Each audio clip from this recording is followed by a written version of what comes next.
we go. It's two.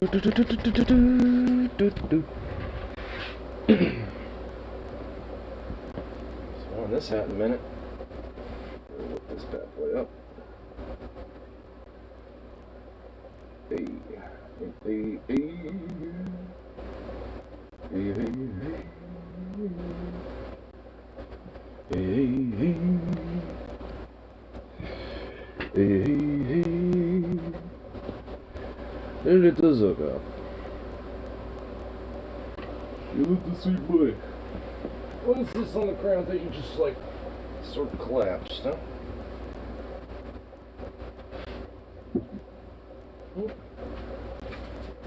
Oh my lord. Oh my lord. You and your absurdities, bro.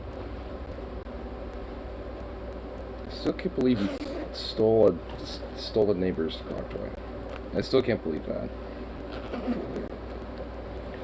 And now you've taken complete ownership of it and basically have just like appropriated it in the house. And now that dog toy's in here. Good job, bro. Good job. Stealing things. Little thief. Look at you. Look at you. You're a dirty thief. You're a dirty thief. You know that? Yes? I hope you are aware of it. I hope you are aware of that, you little dirty thief, you. No, don't you fucking do that.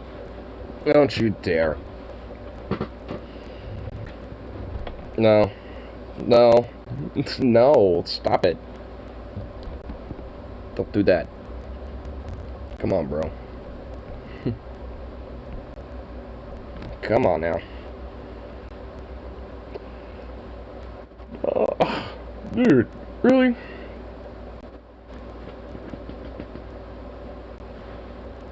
Man, even back now, your paw doesn't help. Look at you. Really? Seriously? Seriously? Oh my goodness, look at you. Look at you. My goodness.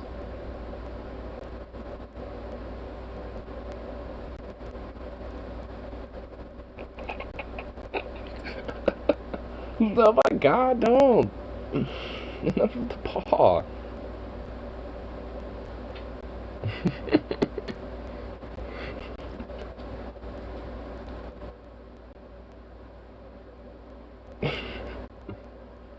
What, are we gonna do it again?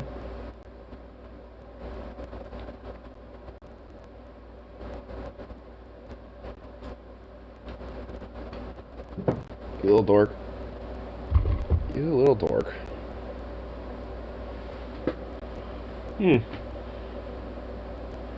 Huh. What? Yeah. That's what I thought. Yeah, that's what I thought, buddy. Just gonna lay down and accept it. Accept the embrace.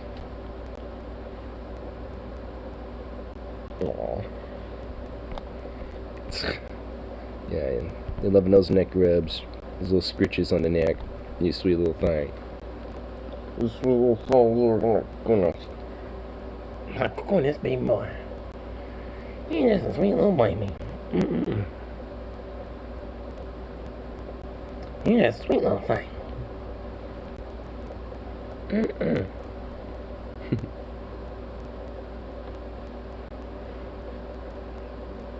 You absurd dork. Your fake speeds of absurdity and adorableness and cuteness.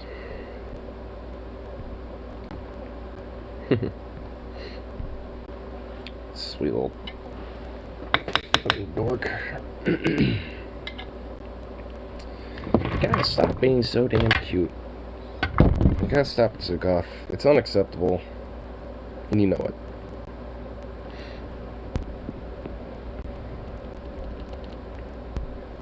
Dark Castle punk.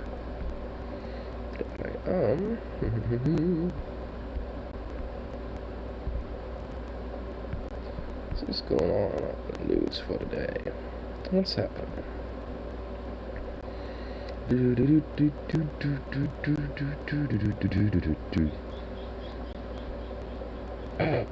Mayor Ted Wheeler plans emergency ban on homeless camping along dangerous roadways. Let me guess, those roadways are big commercial business areas that are like, hey, we don't like the fact that the poors are dirtying up our bougie asshole, like, commercial business sectors. So we're gonna ban you from being anywhere near us so you can, have your problems and have your homeless issues, away from us.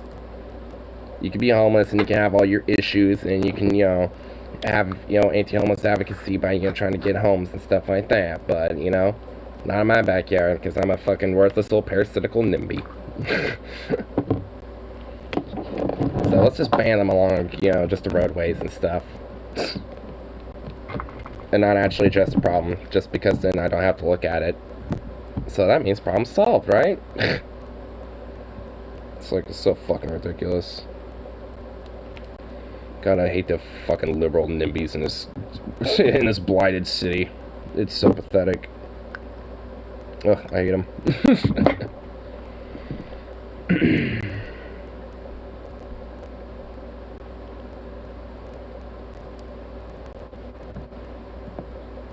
Now, where are you going, Zukov?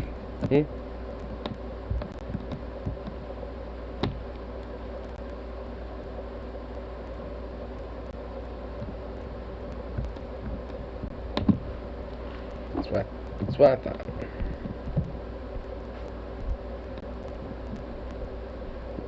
What's this? If you wonder why the construction prices are so high, here you go. Imagine being a roofer working in the hot sun all day, risking your life, making $15, $20 an hour. And you take your lunch break and go to Chick-fil-A and see 14-year-olds making more than you. You would either want to quit your job and work fast food or demand a raise. If a raise is demanded, the prices will go up. Remember, bullshit rolls downhill. It will always be passed to the consumer. Yeah. Full-time starts at $19 an hour. What the fuck?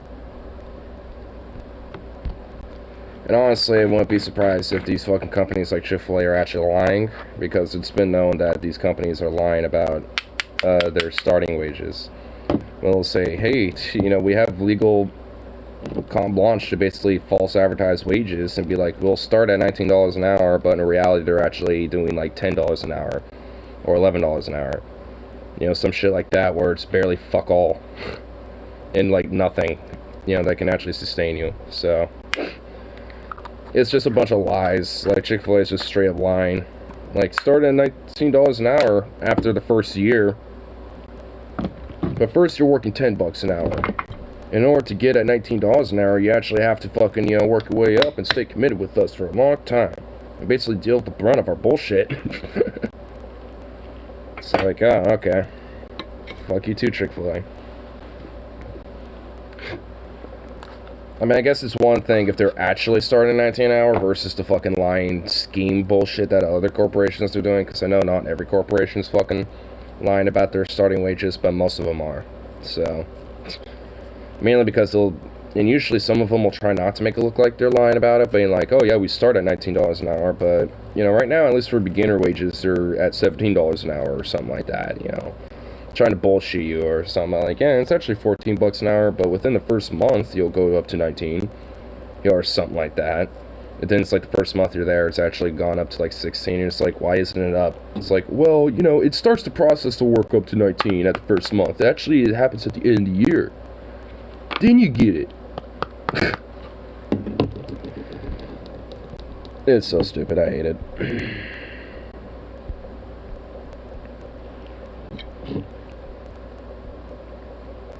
Getting these gross ass sons of bitches just being like, yep. It's totally a good and normal idea to just basically be, just lying, like overtly lying about starting wages, which I'm pretty sure should not be a legal thing. Like, I think there should actually be just like corporate company shutdown and asset seizure of any corporation that's doing that. It's like, oh, you're lying to to potential employees and the people of like what your starting wages are. Well, guess what? You're not a thing anymore. Ripping pepperonis, you no longer exist. At least for this very specific establishment that gets caught for it. Like, if it's like some random Chick-fil-A chain, and it's like, oh yeah, we're, like, us and like 4 other stores in town are doing this. And it's like, alright, then you're all shut the fuck down. Done. Nope. Those properties immediately get seized by the city, and then they get sold to something else.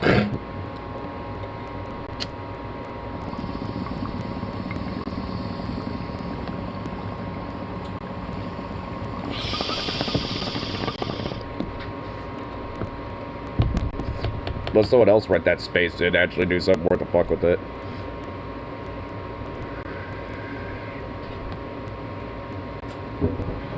Took off. Took off. What you doing? What you doing, you crazy boy?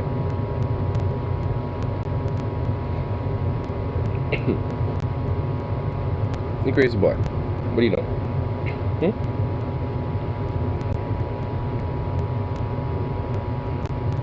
You got such a floofy chest. Why? Why do you paw at me? Yes. You want all the treats, do you? You want all my treats. I get paid later, you know that, right? You'll get your treats. You'll get your treats, damn it. I'll just give you one right now. Come here, buddy.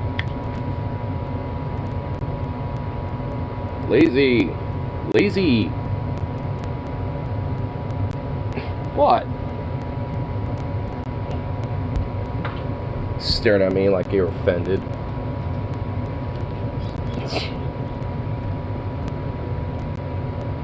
Dang, that's a loud ass scrub jay. Give him all the treats.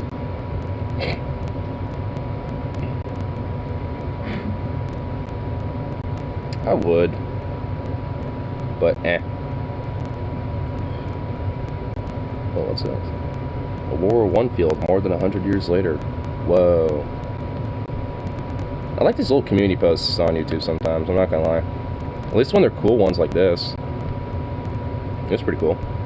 Of course it's from Dyslexic Mitochondria. Like, this guy's community posts are actually legit.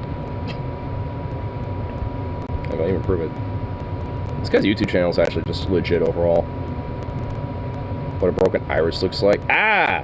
Okay, my eyes feel weird. Okay, yep, eyes feel weird. Eyes are feeling weird with that. Okay.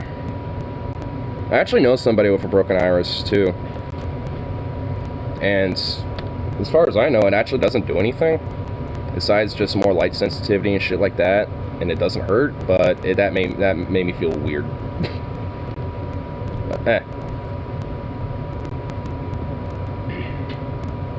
damn.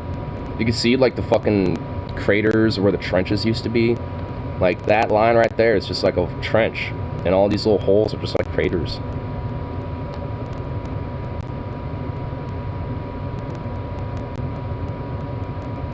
Ominous. I'd love to honestly go to Europe just for some shit like this. Like, I won't even to, like, you know, like, oh, the food, the peoples, you know, the modernity of it all. It's like, meh. Give me shit like that. Give me, like, the fields that I can check out that are, like, old. You know, like, World War I battle sites and shit. Like, give me the museums and stuff. Give me, like a full-on, you know, full metal detector and just go out there and just start metal detecting, dude. Probably find some weird, cool shit. Like old shell casings, probably like old helmets, stuff like that.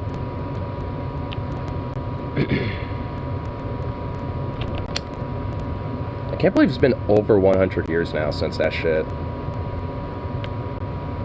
Damn.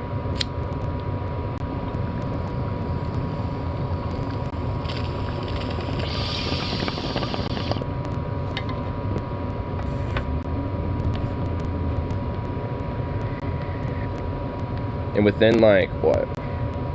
And once it's 2039, it'll be about pretty much like the 100-year anniversary, I guess, to the beginning of World War II. Or I guess 2036, or I guess that depends on how you look at it. But All in all, it's crazy how like so recent in time that is, but at the same time it's like so long time ago.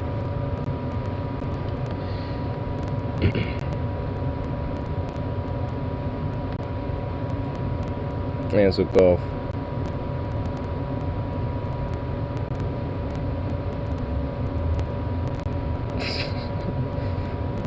Oh my god, man.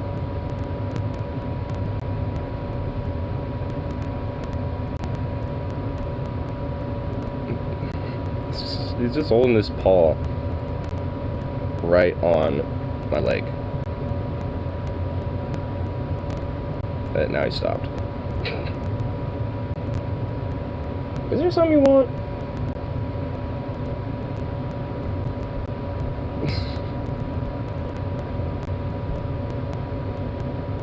Is there something that, you know, is requested of you? Or I guess requested of me? No? Yes? Okay. Weird ass little dog, man. I love him though. Little derp. What's this? Steven Crowder wants more COVID misinformation. I'm not surprised. And of course, it's, you know, this dumb fuck is gonna be like, yeah, let's just have more disinformation nonsense.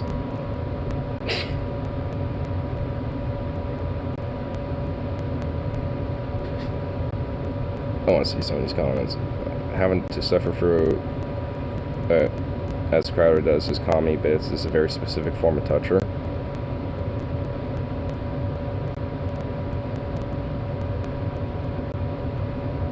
Feels a little grammatically off. Having to suffer through as Crowder does his comedy bits. I mean, you could just say, okay, whatever. Feels grammatically off. Maybe it's not.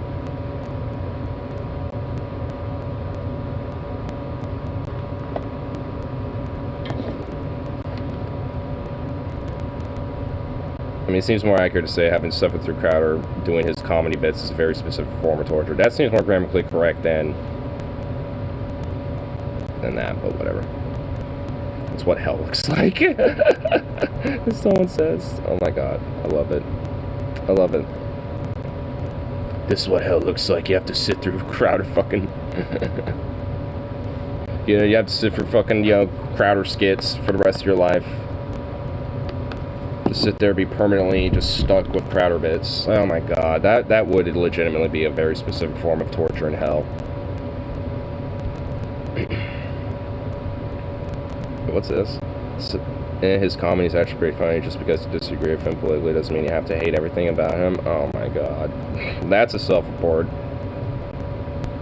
I mean, it's like you can find someone's comedy funny and also not like, you know, everything about them specifically. Sure. But Crowder, that's implying Steven Crowder's funny. That's implying that he's funny. Which he's very overtly not. Like, there's only one skit I can actually think of that I unironically laughed at that Crowder did, and it was the Epstein bit, where he pretended to hang himself or some shit. Like, here, I'm gonna try to kill myself as Jeffrey Epstein, but it proved that you can't do this.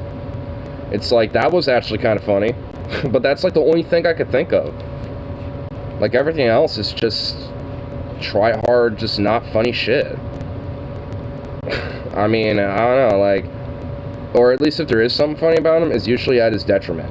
Like getting punched in the face by, you know, union picket line striker and shit. So like a union guy, you know, on strike and gets shoved around and then he punches him in the face. Like, I mean, that's funny. But not because Crowder's doing anything about it.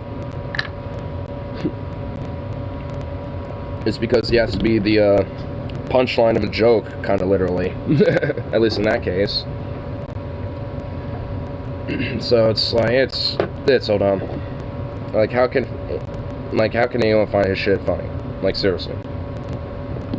It's just edgy, fucking try hard, like, kind of like racially back fucking jokes. Like, that's literally just what it is. And it's like, those type of jokes can be funny if done right. But Steven Crowder does the exact opposite of it doing it right.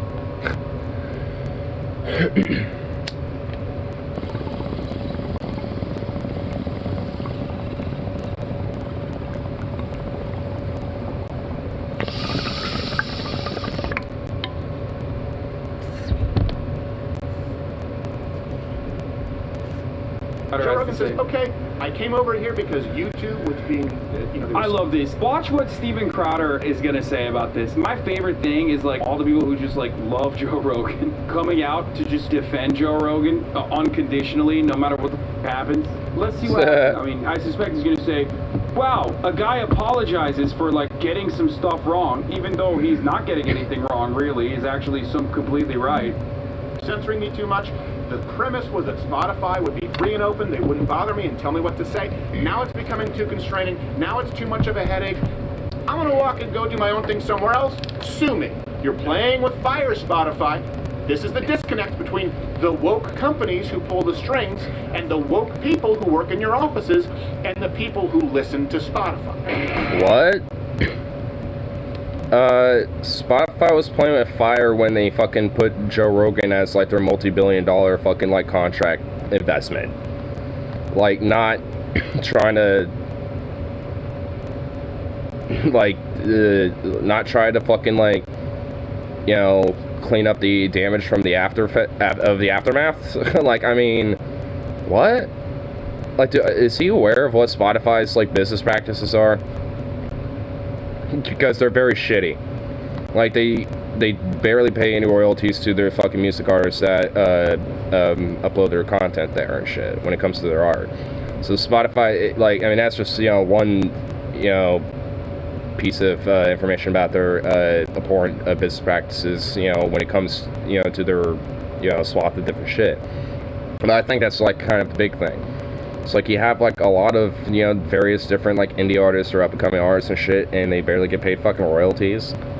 I mean, and also, you know, there's, like, this, like, hierarchy where, like, a lot of famous, more popular artists, you know, can get more royalties out of it and shit, even with, you know, the very little that they get from that type of shit, because they just happen to be more popular, so they get more money from it. It's just like, what? It's like, I mean, there should be a better standard when it comes to giving royalties to music artists when they have their content on your platform there, Spotify. Rogan responded to Spotify announcing. They announced that they're going to label, and this is just so silly now, label certain content to be sensitive that it might, what is their official label? Do we know what it is, what the Spotify label is? Can someone bring it? Like, all these other platforms do it too. Like YouTube, Twitter, Facebook, like, they all have, like, this little disclaimer, especially when it comes to certain shit like COVID, for example, when it's, like, the primary topic, where it's like, disclaimer, here's, like, you know, more information about, you know, this type of thing, and, you know, and whatever the fuck, because there's, you know, the chance where there could be some legit, you know, bullshit being said about a thing, and those disclaimers are there for that.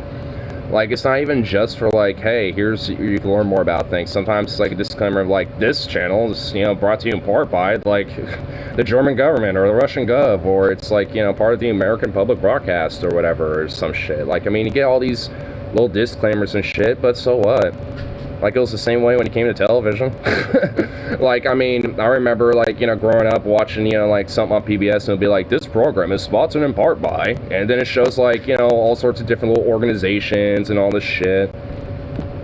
It's a warning because, God forbid, adults actually are able to watch somebody with whom they disagree, right? Dude, there's plenty of diversity of ideas on Spotify and a million different goddamn podcasts, bro. Why do they always have to do this? Why? It's like, oh, God forbid people watch something that they disagree with. No, that's not it, dude. Spotify not taking Joe Rogan's episodes off the platform and instead just slapping a warning label on it is for the benefit of people like you, so you can continue spreading misinformation, you idiot.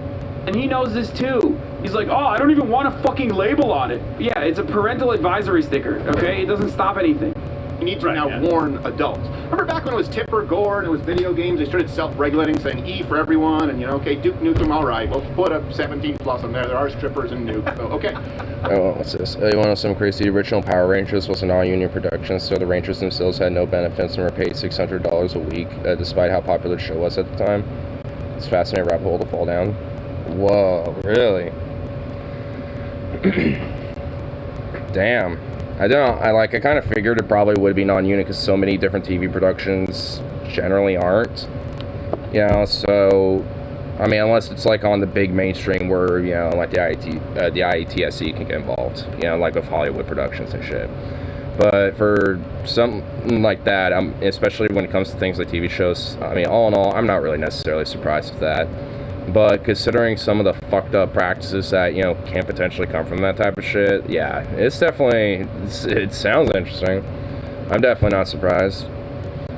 It's definitely not unique to Power Rangers and shit, unfortunately.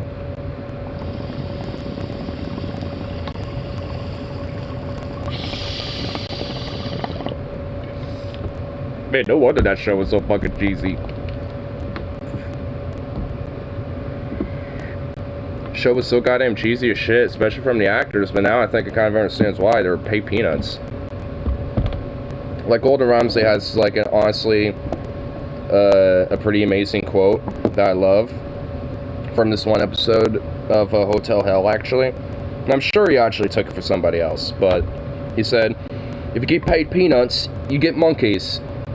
If you get paid nothing, you get fuck all. Because because there's this dude, and actually the owner, the innkeeper, is actually, like, legitimately a nice guy, but he bit off way more than he could chew when he got this inn in Vermont, and he called it the Four Seasons Inn, which is like almost like Four Seasons, like the specific, like, high grade luxury hotels and shit like that. So, you know, there was also kind of a weird little rip-off there too, and it was also a dog-friendly inn as well, and it was just also, all in all, unfortunately not necessarily a dog-friendly inn, but just because of the conditions of it, and, like, all the employees were not paid at all being there and shit, and it was just like a really, like, what the fuck situation, because it's like, you have this owner who's just doing very abhorrent fucking business practices and legally could probably be fucking, you know, jailed and all this shit because of that stuff. But all in all, just literally because Gordon just shows up, he, like, puts a reality check on this guy. And the dude, the owner of the inn, is named Sandy. And he straight up, like, had a full-on fucking reality check and turned around and started paying his workers, like, pretty much immediately, and was as soon as he was able, once he actually got, like, money in the door, you know, because that was kind of one of the main problems, because, like, nobody was there. So, and, like, a lot of the different stuff was, you know, for food wise, was just, like, cheap, just, you know, like, cheap processed type products, like canned goods and shit. So nothing good, despite, like, a lot of the foods they can make, you know, could be just locally, you know, bought stuff, you know, that are, like, harvested locally and shit, or, like, you know, especially near Vermont, if they want to, like, you know, a fish dish, you know, it's just like there's rivers, there's fucking, you know, the coast not too far away, you know, so there's, like, a few different ways where they can get locally sourced food, but, you know, just weren't, you know, amongst other different shit. But actually, now they're called the Lila Roadhouse Inn, I think, or the Lila Inn, or something like that, and it's named after Sandy's dog, Lila, and it's, like, literally turned totally around. It's now, like, a 4.9 out of 5-star hotel now. Because honestly, like, it really because honestly, it's honestly probably one of the better Hotel Hell episodes that Gordon's done, because it's legitimately, like, a very good, awesome, uplifting story of, like, an actual turnaround story.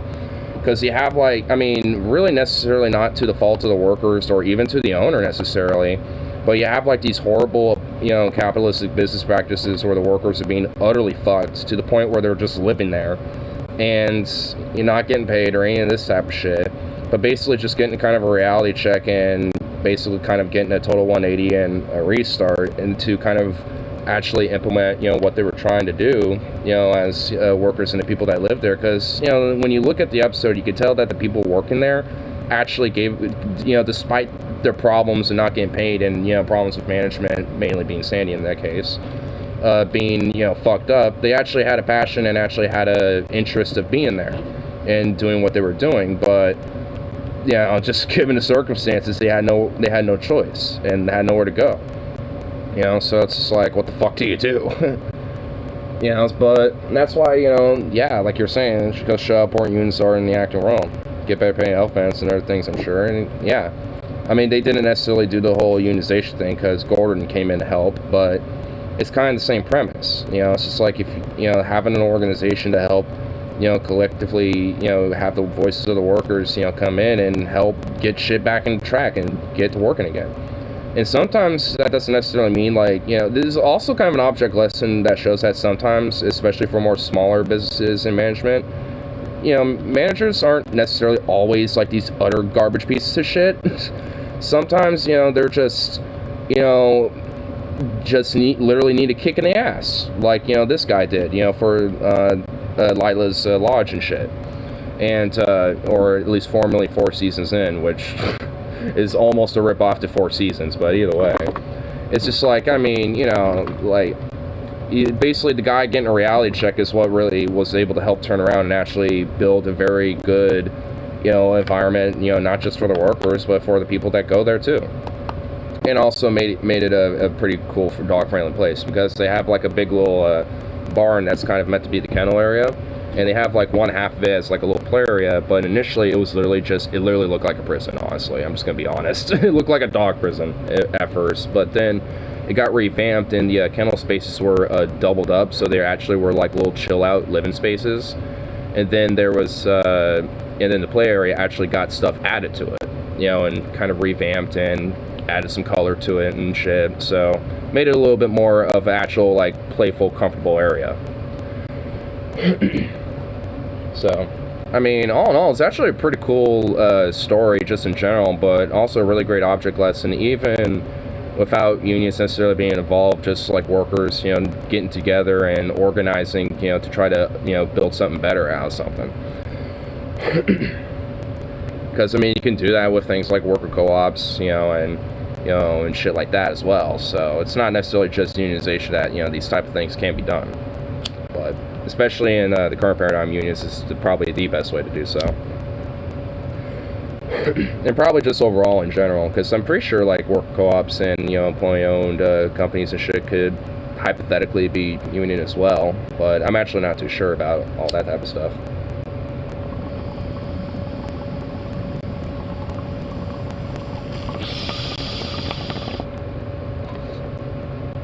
I don't necessarily see why not. Especially if like a workplace is already democratized and shit, it's just an extra expansion of the democratization of that type of stuff. So I don't know. At least for me, it doesn't. I don't see why not.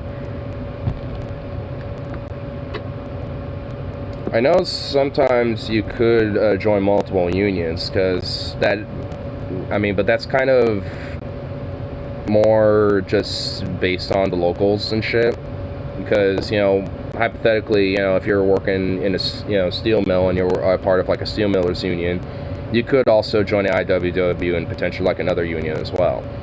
But other unions might not necessarily have those same type of ideas, or necessarily the same type of mentality about things. So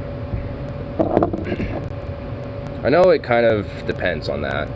It's just more so asking, like, your local union, it's like, hey, is it possible to, have multiple memberships with you and another one?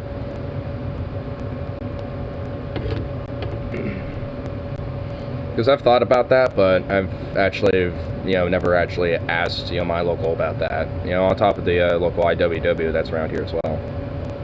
Because pretty sure the local IWW chain here is the Mid-Valley.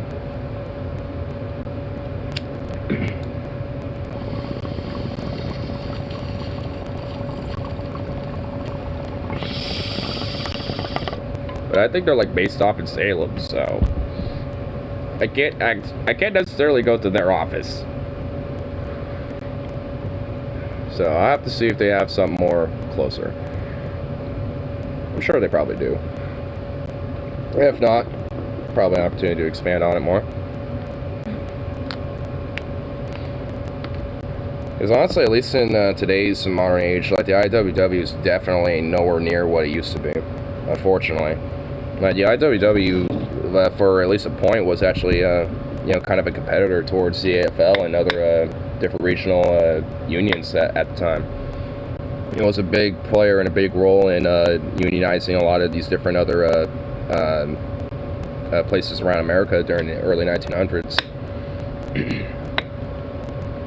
Like the the Lawrence strikes, or the Bretton Rosa strikes. The IWW was very pinnacle with that, and the Pattinson strikes was another one. You know, a lot of different ones out in like copper mills in Montana and shit were another areas that were very prominent.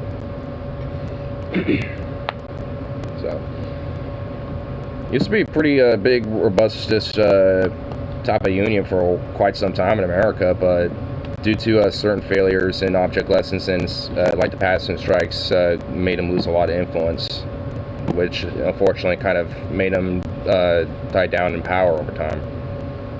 Which, I mean, it happens. Like, there's, you know, it's not the only union to have that happen, but I mean, at least they're still around. Like, there's another one, the Holy Order of Knights of Labor, that just don't exist anymore. That that actually were kind of like some of the first beginners of kind of the unionization efforts in America, because they were even around before the AFL and like a decade or so before the Haymarket Affair even happened.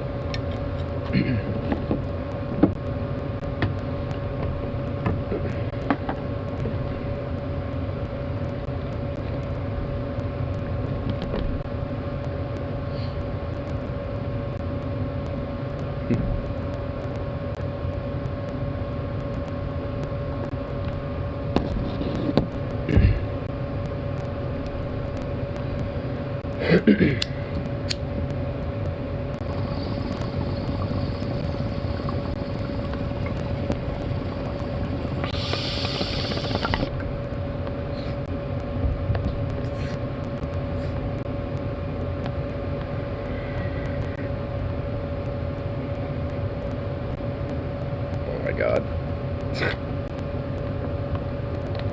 I'm just looking at Steven Crowder's Yes Man over there on the right, and he literally looks like a goddamn potato. What's with these right-wing commentators, and so many of them literally look like russet potatoes? Is that why they're triggered about the whole Mr. Potato Head thing when that happened? Because they're upset that they're no longer, you know, like the face of Potato Head?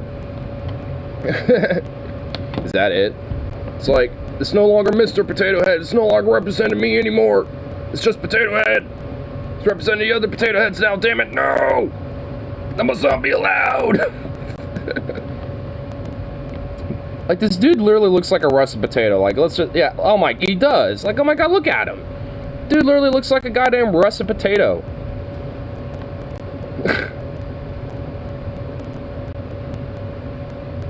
Like, goddamn. What is with that? Like, there has to be, like,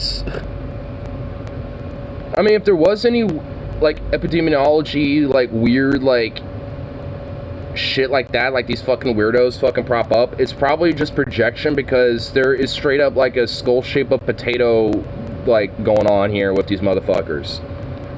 Like, they have, like, the russet potato skull shape going on or something, bro. It's like, what is this? Like, I guess he's got, like, more of, like, a pearish looking russet potato vibe going on there, but nonetheless, you know, still got potato vibes. Zukov, what are you doing? No, you can't break out to the front yard and run off in the street like a weirdo. Give me that look. And when I get my money, I'll take you for a walk. How about that? And I'll take you along with me. I have your harness over here, too, anyway.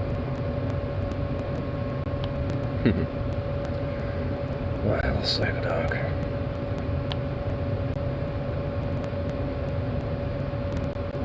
He probably knows that, like, the squirrels and all the birds are out in the front yard and,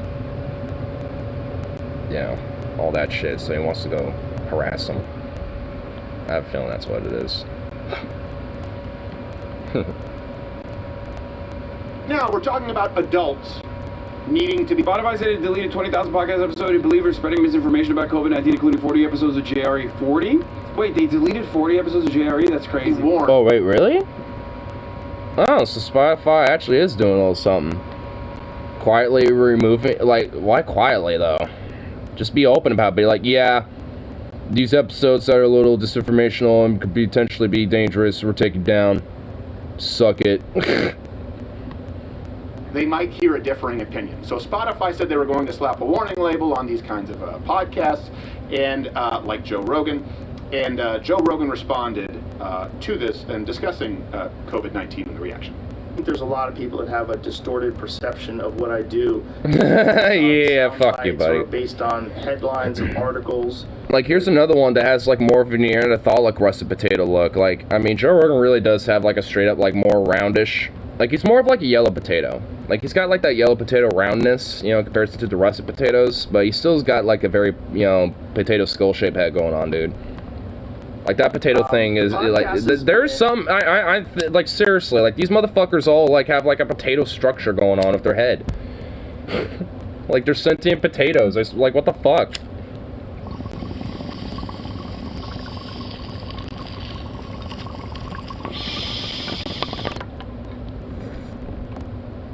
Of spreading dangerous misinformation, specifically about two. We already saw this. We're not watching all that. You know, that's just conjecture.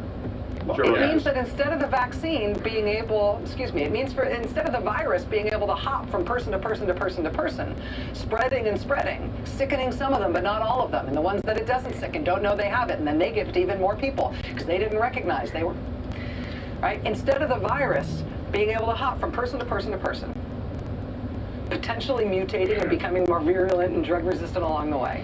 Now we know that the vaccines work well enough that the virus stops with every vaccinated person. A vaccinated person gets exposed to the virus. This is back in March 29th, 2021. While overall most of this is still true, like the idea that, like, yeah, the vaccines absolutely stop the virus, yeah, that's not necessarily true. Like, it helps minimize the spread, and that part's always been fucking true. Like, I mean, yeah, it helps minimize the spread regardless, you know, like, you know, if you're asymptomatic or mildly sick, if you have the vaccine or not, because of Omicron and shit. It's curious how he has to pull up this clip, like, which is well before Omicron hit, you know, for him to make his point. It's like, it seems like we're cherry picking some stuff there, aren't we, buddy?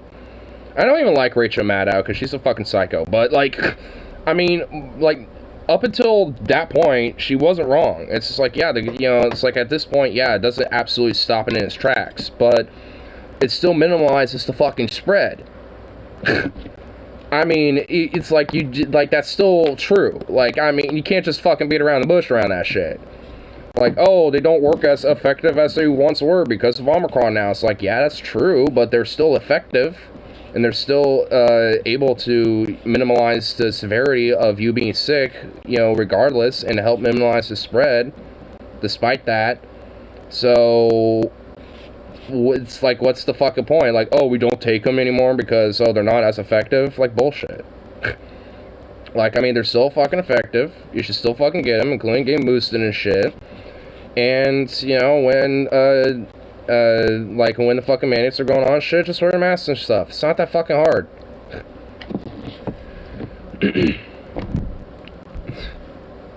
Virus does not infect them. The virus cannot then use that person to go anywhere else. It cannot use a vaccinated person as a... Oh yeah, this is like right when the vaccines first came out. This is before the Delta variant. I cannot believe I'm about to defend Rachel Maddow. Oh my god. Yeah, he is right. Yeah, this is even before fucking Delta started outbreaking and shit. Cause this is like, yeah, because that's like, you're like this is almost like a year old. Because didn't like Delta break out around like June and shit? March, April, June. Yeah, like this is like a few months before fucking Delta came out. This isn't even just before Omicron, but just before fucking Delta. Like, are you serious? The variant. Wow, what a fucking manipulation of fucking information, dude. Like, this is like the shit when it comes to like the whole like use of disinformation and shit. It's just like the manipulation of like shit like this. It's like, what? It's like, this is like well before this, you know, like even like Omicron came out and months before fucking Delta. Like, yeah, like by that point, yeah, like what she was saying was absolute fucking fact at that point. But now at this point, it's, you know, a little different, but nonetheless, the broader point of it, you know, minimalizing the spread of COVID and shit is still true. I mean, and if people just took it seriously from the fucking get-go, instead of, you know, having this weird, like, oh my god, I'm not gonna take the vaccine because nanobots or some shit, it's like, then, you know, we wouldn't be in this fucking predicament. were incredibly fucking low. The only way to massage this fucking argument better is all she had to say was, it is incredibly unlikely for someone who is vaccinated to get COVID and give it to other people. And she was wrong, especially with the Delta variant, which we know led to plenty of breakthrough cases. But even with the Alpha variant, there was a likelihood, like a very, very low likelihood. But she even mentions the likelihood of mutations. Nah, there's no way of defending that. She goofed. But that's fucking idiotic. It's idiotic to look at this and go, oh, dude, we got him. It's March 29th, 2021. Vaccines have first come out. The efficacy is incredibly high for the Alpha variant, to not get the Alpha variant, and to not spread the Alpha variant. The only way that this would have been 100% true is if she said, there's still a likelihood, albeit an incredibly slim one. Post to go get more people. Yeah. That means the vaccines will get us to the end of this. Now, And at the time, there was no consensus on whether or not we could reach herd immunity. Because I even remember at the time, the Daily straight up saying, some scientists believe we could reach herd immunity at 60%, some scientists believe we could reach herd immunity at 70%, and some scientists do not believe we can reach herd immunity at all, given the concept of new variants that could be more deadly or more transmissible. Which, honestly, at that point, that's kind of the more, accurate truth about it. Like, there's no real way to establish herd immunity, especially if these mutations continue to prop up every now and then. Something that little boy was addressing. Let's analyze this both: dangerous and misinformation. Misinformation means that the information, generally speaking, is not only false but knowingly misinformation. Right? Certainly, that's how it's been labeled here over the last several years with COVID. Okay. Now, dangerous. Dangerous would imply what? That it causes damage to people. Now, let me give you one side that's been labeled misinformation. Which spreading misinformation about COVID does damage to people by, giving them this false sense of idea that, like, COVID is not a big deal or not as severe of an issue than it is, and they have a likelihood of dying because they don't get the vaccine treated seriously. Sukov. Important. Just stay with me really quickly. By the way, if you're still going to Steven Crowder for information about COVID when he's gotten dunked over and over again, like, he's been put in the fucking dunk tank numerous times. This is a guy, remember, kept claiming that the COVID fatality numbers were false. I remember because I cover him. Most people have already forgotten this. Where Steven Crowder in 2020 would do change my mind segments in the... I mean, honestly, like, he's not the only one that does this shit where it's just like, oh, hey, like, the actual, like, COVID death reports are false, and they're actually not, real, yo. They're actually, like, heavily over-reported, bro. And it's just like, no. I mean, if anything, the COVID death reports are under-reported. So, if they're false, they're actually because they're under-reported, not over-reported. It's quite the opposite of that shit. Because there's a lot of cases of death that, aren't, that are likely COVID-related shit that, aren't classified as a COVID-related death. So, like, that doesn't, it's like, what? It goes just like, cold, then it was the worst cold ever, I don't want to catch it again. Yeah. I mean, honestly, this idea that it's a fucking cold is so stupid. It's not. Like, oh, it's just flu, it's just cold, it's just that, blah, blah. It's like, literally, no, it ain't. It's, coronavirus is a totally separate fucking thing from the shit. Like, anyone that says, it's like, oh, it's like the cold or like the flu is honestly, just stupid. Because it's not like that shit. Because a cold is just like, sniffles and a cough and just like, kind of drowsy and shit. Like, a cold is nothing like what COVID, and what the cases and symptoms of that shit has been, talked about. Aside from maybe, like, minor symptomatic people and shit, or asymptomatic people. What are you doing?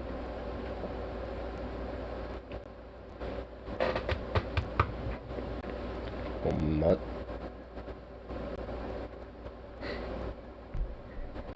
COVID, where he would go out in public and would literally say the COVID fatalities are a lie. Dude, he's out of his mind. This is insane. Why do people do this? Oh my god, he has short hair here. I don't want to see Hassan with short hair anymore. I like him with long hair. And Elon Musk did this too. Why? Something that is so easy to fucking destroy. So easy. So easily destroyed. The argument that is so laughably wrong. An argument that he's kind of moved away from. all you need to do in that situation is look to the fucking excess deaths.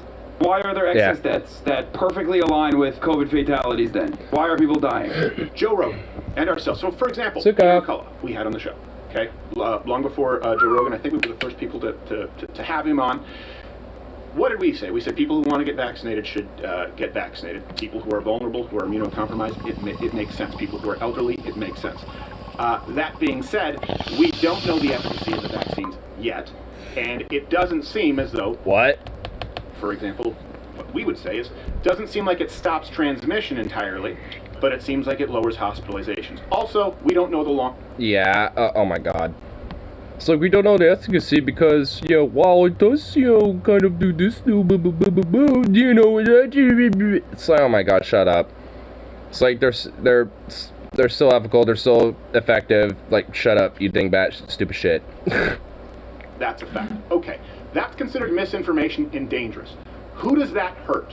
What they claim is it could hurt somebody because maybe somebody won't get vaccinated. Okay, here's the thing. There's a difference between that, encouraging someone to be skeptical off the bat, and instilling, which is what Fauci, what you just saw Rachel Maddow do, what all of media did, all of mainstream media, all of the big tech companies. How is this guy claiming that he was ever correct about any part of the misinformation and conspiracies that he spread throughout the entire duration of the pandemic, turning around and being like, well, we got him, boys, pack it up. Rachel Maddow was wrong. She said that you 100% could not get COVID back in fucking March. I wonder. Yep, back in that, you know, March when they literally first came out, those vaccines, I don't think the case is closed on if the vax works or not. It works. Yeah. I mean, it is, like, they do work. Like, you know, at this point, while they might not necessarily protect you from getting COVID, you know, entirely, it helps minimize that chance still. And if you do get it, it minimizes the chance of having severe symptoms and hospitalization. And by proxy, that means you have a less likelihood of dying. While, you know, not being vaccinated, you have a higher likelihood of these fucking things.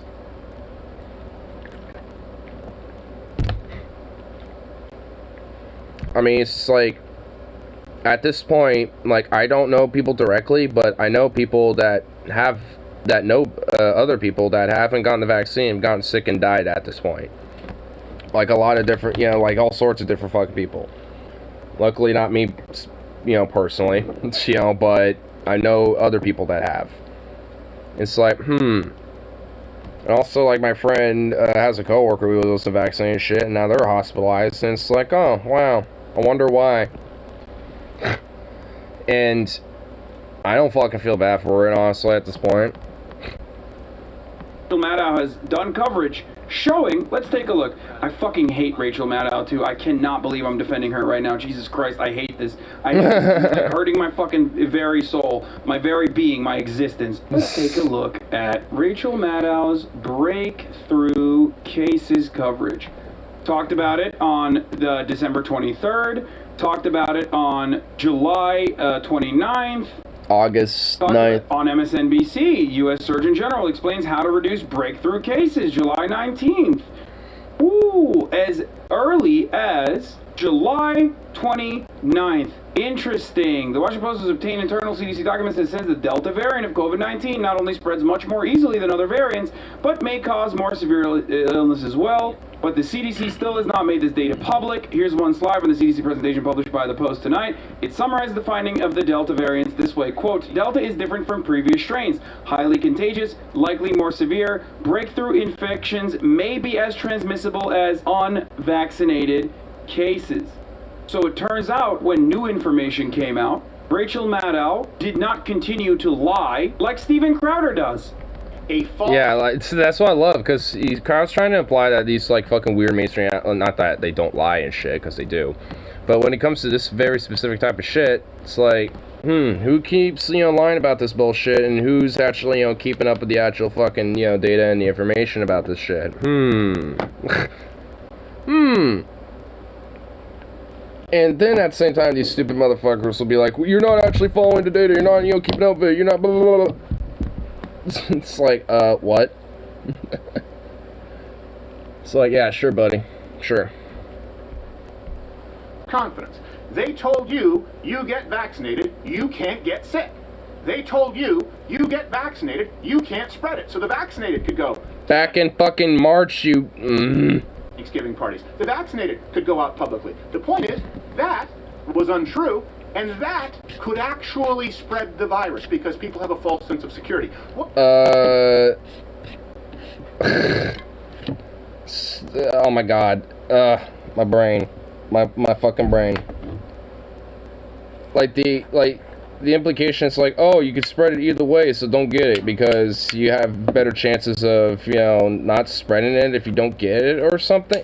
Like, I mean, that, that's where the whole misinformation type of shit, comes from, you fucking Neanderthal troglodyte. Like, it's because, Zukov, come on. Bruh. Stop being ridiculous, you fucking dork.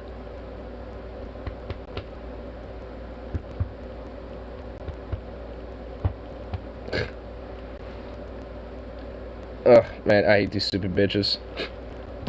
And then at the same time, and I also like how they always try to use the excuse of just like, hey, it's just a joke, or hey, it's just like, I'm just, doing my own research, bro, or whatever the fuck. It's just like that's supposed to fucking mean anything at this point.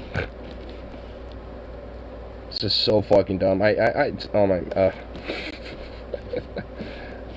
man, I wish I could just be that, union guy from 2011, just punch him in the face. Well, that just needs to happen multiple times anyways. That needs to happen if, just kind of on a more recurring basis, like that. Oh, man, it's so beautiful. I just love that clip. It's just my favorite clip ever. I cherish it very, very, very much.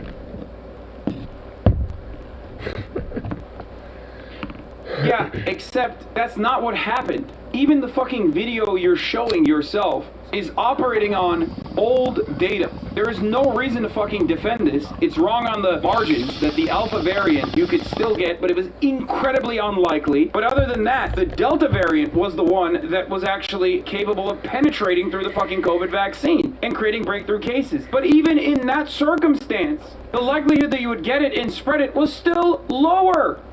Telling your son to avoid scenarios where he may be bullied, or telling your son, who you know will get his ass kicked, that he is invincible, so he should walk right up to that bully and tell him to stop, then he gets his ass kicked. The point is a false sense of security, which is what has been given to people. It's like saying if, your kid's being bullied, you just, tell the bully to stop it. He's just gonna get his ass kicked. It's like, what? Then you kick their ass too. Kick their ass back. And is harmed. Wait, what the fuck? False sense of security? Dog, this is an internal contradiction. If COVID is capable of being damaging and scary and spreading and killing people, then how the fuck could you ever fucking advocate against masks and mandates and lockdowns? Steven Crowder is literally an anti-masker and a fucking anti-lockdown guy, now talking about how damaging COVID is to the American public and how irresponsible Rachel Maddow was in the same fucking convo. How can you literally be an anti-vaxxer? Like, the contradiction is so obvious, it makes no sense. How? Do you think it matters to these fucking people?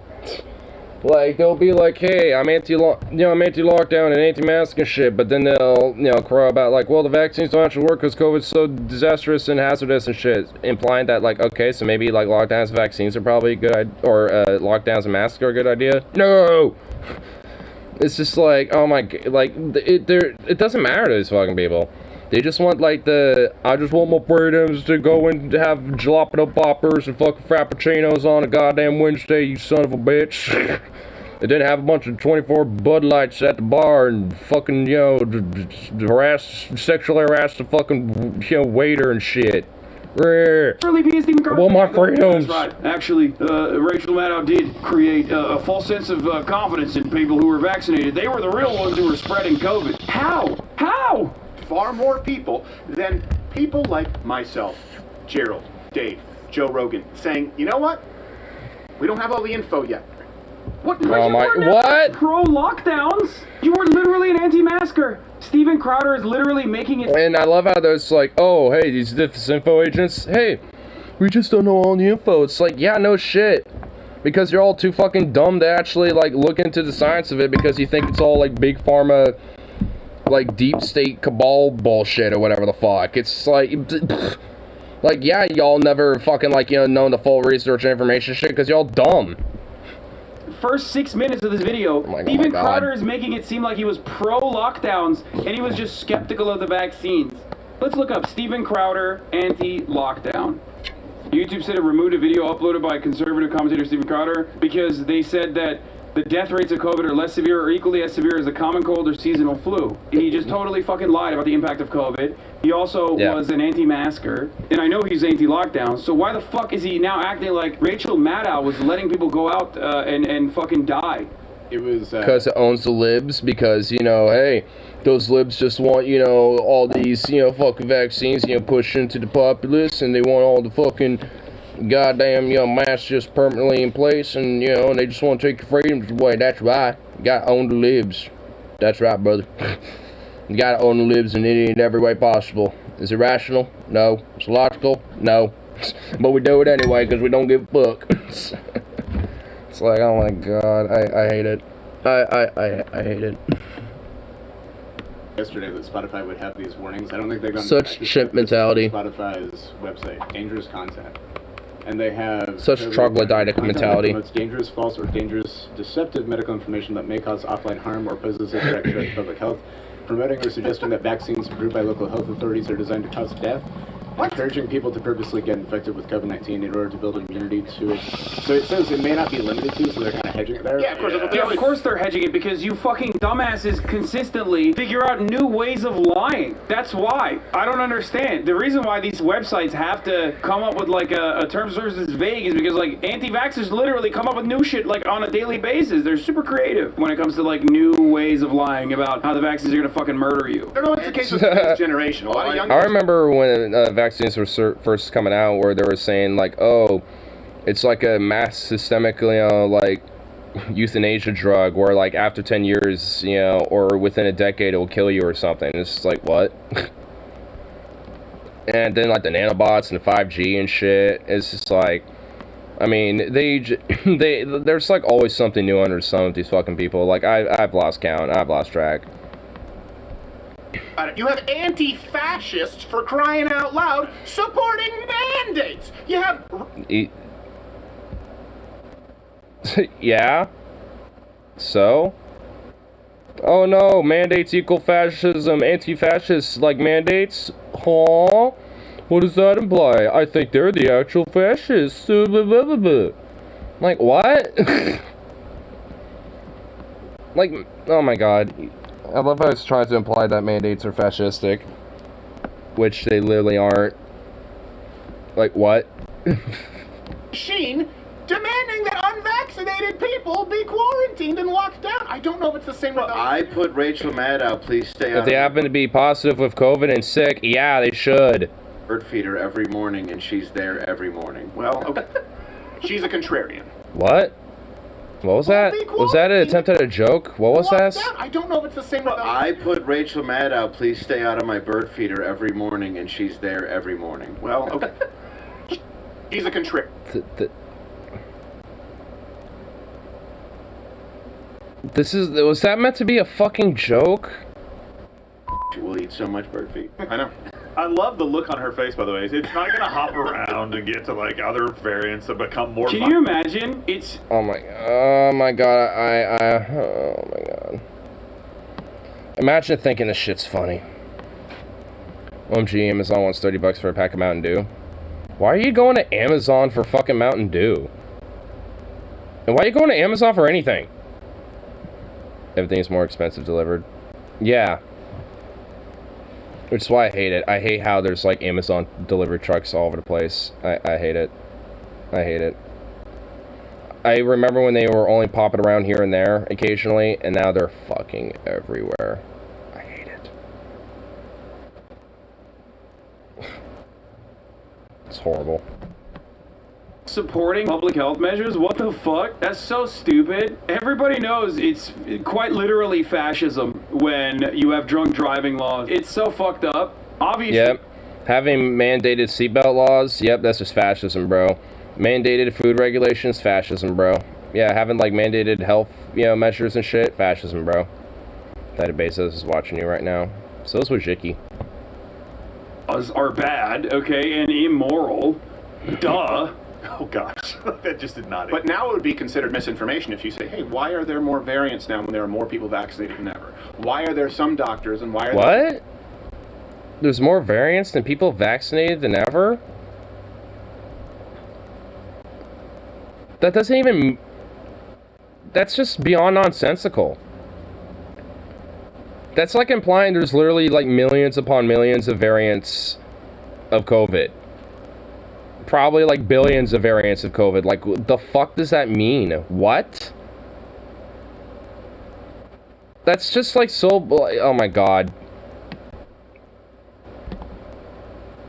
hey, you know what? If you have a vaccine that isn't, or mRNA injection that isn't entirely effective, that viruses mutate and learn to basically get through the holes in the defense mechanisms. I'm not saying that this is accurate. I'm saying that doctors are afraid to even discuss it now because that could be removed as misinformation today, even if we find out tomorrow that it's correct. Wait. There's no fucking correctness about any of that. They're afraid of doing scientific research on whether or not there are breakthrough cases? Is that what he just said? I didn't misunderstand. We can discuss it now because that could be removed as misinformation today, even if we find out tomorrow that it's correct. Yeah. A question can't be misinformation. Yeah. Right. I mean, it can if you're like Jesse Ventura, where it's like, I don't know, was George W. Bush behind Tower 7 with an Acme plunger and the Saudi prince? I'm just asking questions. All right, Wow, let's take a jab at fucking base Jesse Ventura. If Jesse Ventura was in that room with Steven Crowder, dude, it was a one-on-one, like, UFC match, I think I know who'd win. But I agree with your sentiment. It's a leading question. Well, here's something else that matters. Follow the money. Lead the way. Wait, so he does recognize that, like, that's exactly what people do, by the way. Like, leading questions like that in an effort not to really ask questions, but to just spread misinformation. Yes, and yet he's doing that. Yes. And projecting on Jesse Ventura, which, yeah, he's quirky, but, I mean, whatever. Follow the money. At least he's got some interesting, better quirks that are more like, thought-provoking than this shit. And he's pro-vax, as far as I know. Joni Mitchell and Neil Young's music, they're owned by Warner Music. Yeah. Okay. BlackRock holds a 1.39% stake in Warner Music. And of course, BlackRock, Elizabeth Warren deemed too big to fail. They also have a bunch of real estate holdings that are worth trillions of dollars. I don't know what the number is today. And they hold a lot of sway over it. There is no... Yeah, it sounds like they're too big to fail and they should probably be regulated and fucking broken up and all that shit. What, you gonna fucking, like, defend their ass here, you worthless little parasite? Now, as far as business interests, when people talk about, ooh, corporate oligarchy, man, look at BlackRock, look at Elizabeth Warren, wanting them to be too big to fail. Look at their ownership here with Warner Brothers Music. Okay. Wait. So you're actually trying to, like, you're trying to defend Warren? No, fuck you. No, like, you can't just be like, see, I actually agree with Warren. No, it don't work like that. You worthless little fucking smuck. You little fucking, like, schmuck, smugma fuck, like, no, that's just, you stupid Neanderthalic troglodyte. Like, oh, hey, these, libs and lefties, they'll freak out about, like, oligarchies and shit. Well, look at Warren, it's like, blah, blah, blah, blah, blah. It's like, what? Yeah, guess what? Libs and left people kind of, at least, you'll call that shit out more so than your side, dipshit. Like, and yeah, you're gonna be the one to call out, like, oh, these real estate firms and shit. It's like, no, fuck you. Whataboutism. It literally is just pure whataboutism. But it's just like, it implies that he's, like, actually in favor of, like, these anti-corporate regulation laws or anti-tariff laws, trust busting and all this shit, when he isn't. It's like he's just, doing it, in this case because it happens to be advantageous, for his narrative and his agenda. Which is kind of curious. It's always, they always happen to be in favor of stuff that actually seems to be good, but only for their specific, agenda and shit, or their specific narrative. It's like they're not in favor of it across the fucking board. It's like, oh yeah, we're about critical thinking as long as it's for our specific type of, critical thinking. critical thinking. Or, you know, it's like, oh, we're actually in favor of, like, regulating, you know, corporations as long as they're just, you know, big tech that, you know, is trying to sit through us or some shit. You know, or whatever the fuck. It's like, yeah, give me a break. It's like, oh, or like, hey, you know, it's just like these, you know, it's like there probably should be more regulations on, you know, things like, you know, the energy grid. Mainly on things like solar and, you know, shit. It's like, It's like, it, you know, should it just be across the board, but especially, you know, for the industries that you happen to like, you know, the fossil fuel industry. So it's like, they're only in favor for shit that happens to, you know, suit their type of needs and shit, but never across the board. It's always curious how it works like that with these stupid fucks. A lot, 1.39, that's $74 million of Spotify. Now, if you don't remember, 2008. Order music, yeah. What did I I say? said Spotify, yeah. Oh, well, I'm going to get to that in a second. Spotify in a minute, yeah. Well, it does. Freudian slip, foreshadowing. It does explain why two people as high as Neil Young and Rogan can't Is that guy on, like, Xannies or something? find common ground all of a sudden. Yeah. I'm gonna, you know, try to make weird, funny, quippy jokes that aren't actually funny at all because I'm too zanned out, you know, to give a fuck. Because, you know, I'm just here on Crowder, just getting paid because I don't give a fuck. I'm just gonna say quips and these people are gonna laugh, yeah. Like, that's just this straight up energy I feel off that fucking weirdo. Like, there was the weird Rachel Maddow's, like, at my bird feeder joke that wasn't even a joke. Like, I don't, like, who is he? Like, who is that dude? Because I guarantee you that dude is, like, you know, popping a few Xannies or some shit and getting, like, just, like, zoned out, you know, before the shit, you know, just so he can get through this, or something. Those people who get high. Wait, it's BlackRock that's actually pushing the COVID misinformation off the airwaves? Is that what he's saying?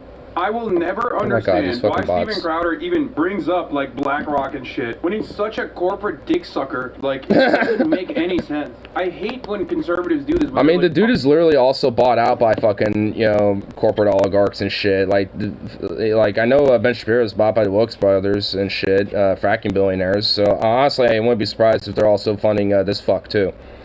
Yeah, so, I mean, it's like there's a lot of fucking, you know, corporate rich billionaire shitheads that fucking, you know, prop these motherfuckers up, and yet they're all gonna, you know, crow and cry about, you know, oh, you know, these other corporations and shit. It's just like, it's just a bunch of bullshit.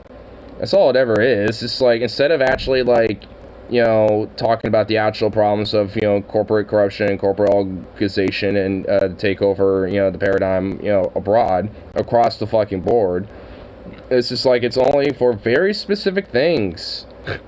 Only for very specific type of shit. It's like, And they also happen to be kind of more critical about police and shit, only when it comes to, you know, the people that were arrested on January 6th and when it comes to that fucking fiasco. But never about just in general. Oh man, BlackRock is doing this. Okay. Imagine being zanned out with Crowder, I'd be scared he might touch me, you know? Oh my god. Ugh. BlackRock likes more, man. The fucking tax cuts and deregulation that you advocate for on a regular basis, or people not taking the vaccine. Steven Crowder quite literally advocates for everything that people at BlackRock would make money off of, and then turns around and goes, oh man, this is really fucked up that they're taking a stance against COVID vaccines, or taking a stance for COVID vaccines and against COVID misinformation. Hey, they never fight. It's always drunk people. It's like, they fight sometimes. Yeah, really not Rogan, just Neil Young out of nowhere for some reason. Yeah. Oh, weird. Yeah. I wonder what oh, right, he's owned. Yes. Except when I saw him live, though, he sang an anti-Starbucks song, but this is totally acceptable. Right, yeah, no, exactly. He wants Starbucks. Because he is pro-vaccine and pro-reality, unlike you Neanderthalic troglodytes. What BlackRock is. Right. It actually has principles. For the BlackRock gold. Starbucks is bad. Wait, they're saying... This is...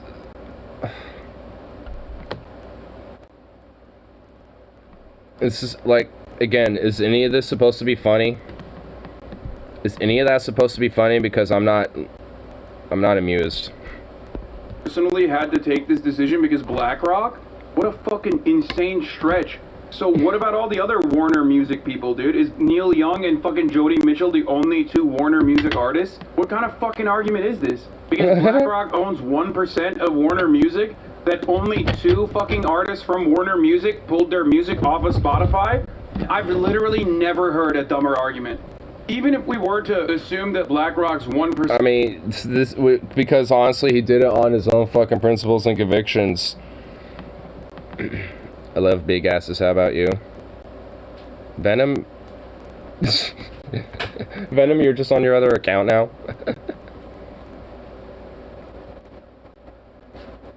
Now you're near as Talon. I love big asses. How about you? Well, I do.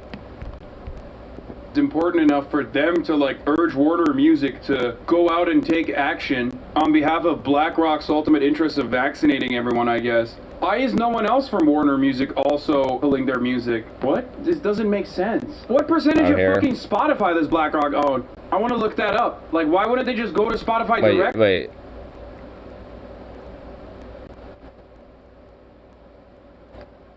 Are we sure not just, doing a little troll job here now, boy? No shot BlackRock doesn't own a piece of Spotify, too. I'd be surprised. Oh, sorry. Blackstone is private equity. BlackRock is the investment managing company. Oh, what?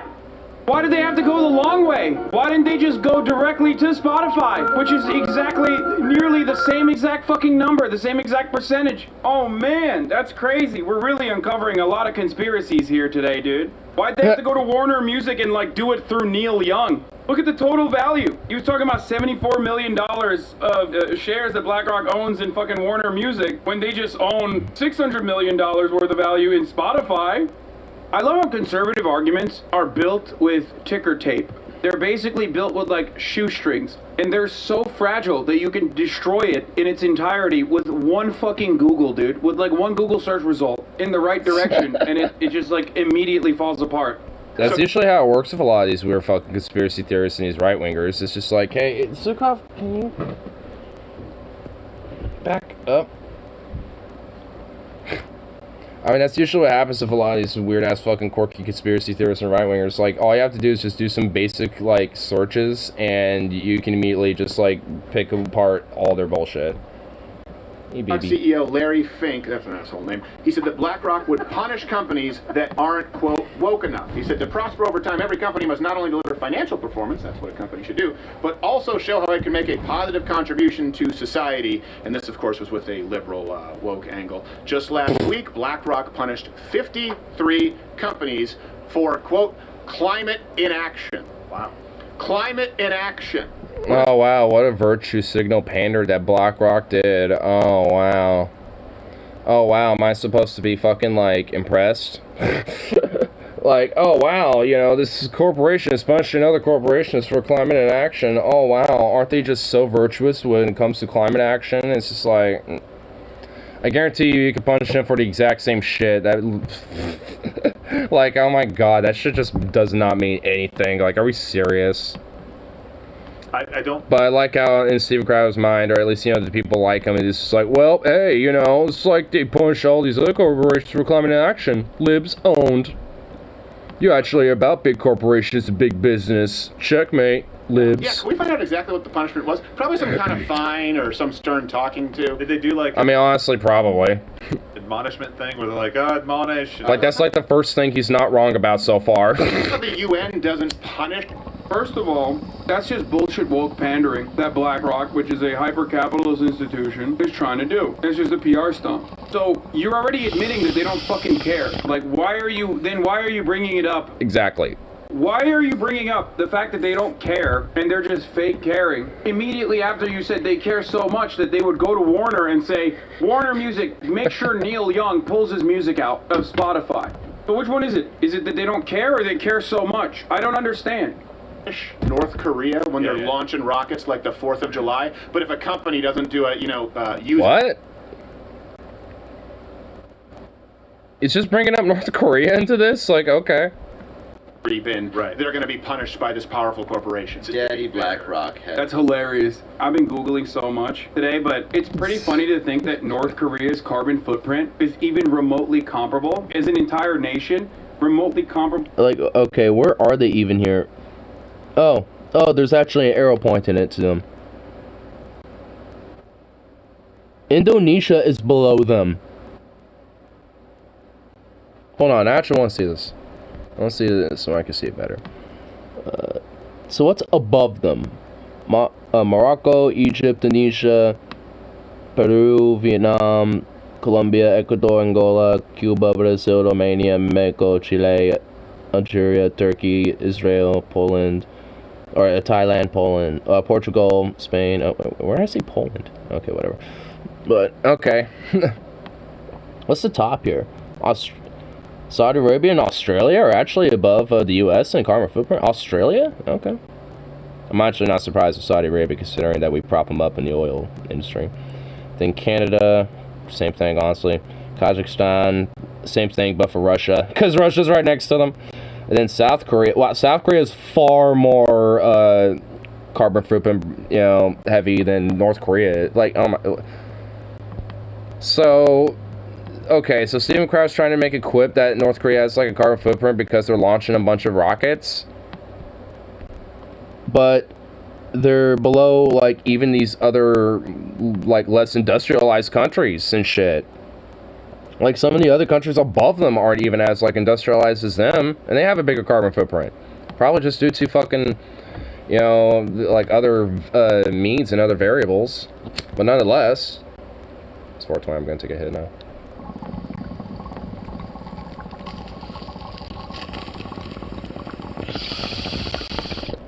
Or toy somewhere in the world. But like, either way, it's just like, honestly, if you want to like quip at fucking nations about carbon footprint, like, we should be looking at like Malaysia, Taiwan, South Korea, Russia, Kazakhstan, Canada, US, Saudi Arabia, and Australia. Like, where's China in here? Oh wait, they're next to Venezuela and South Africa. Japan is above China when it comes to, oh my god.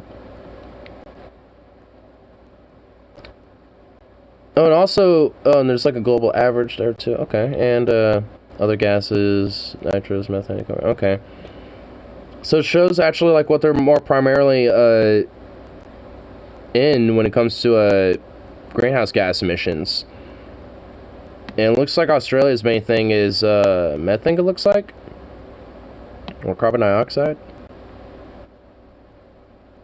and South Africa looks like it's like, okay, I don't get the color variation, but I get the rest of it.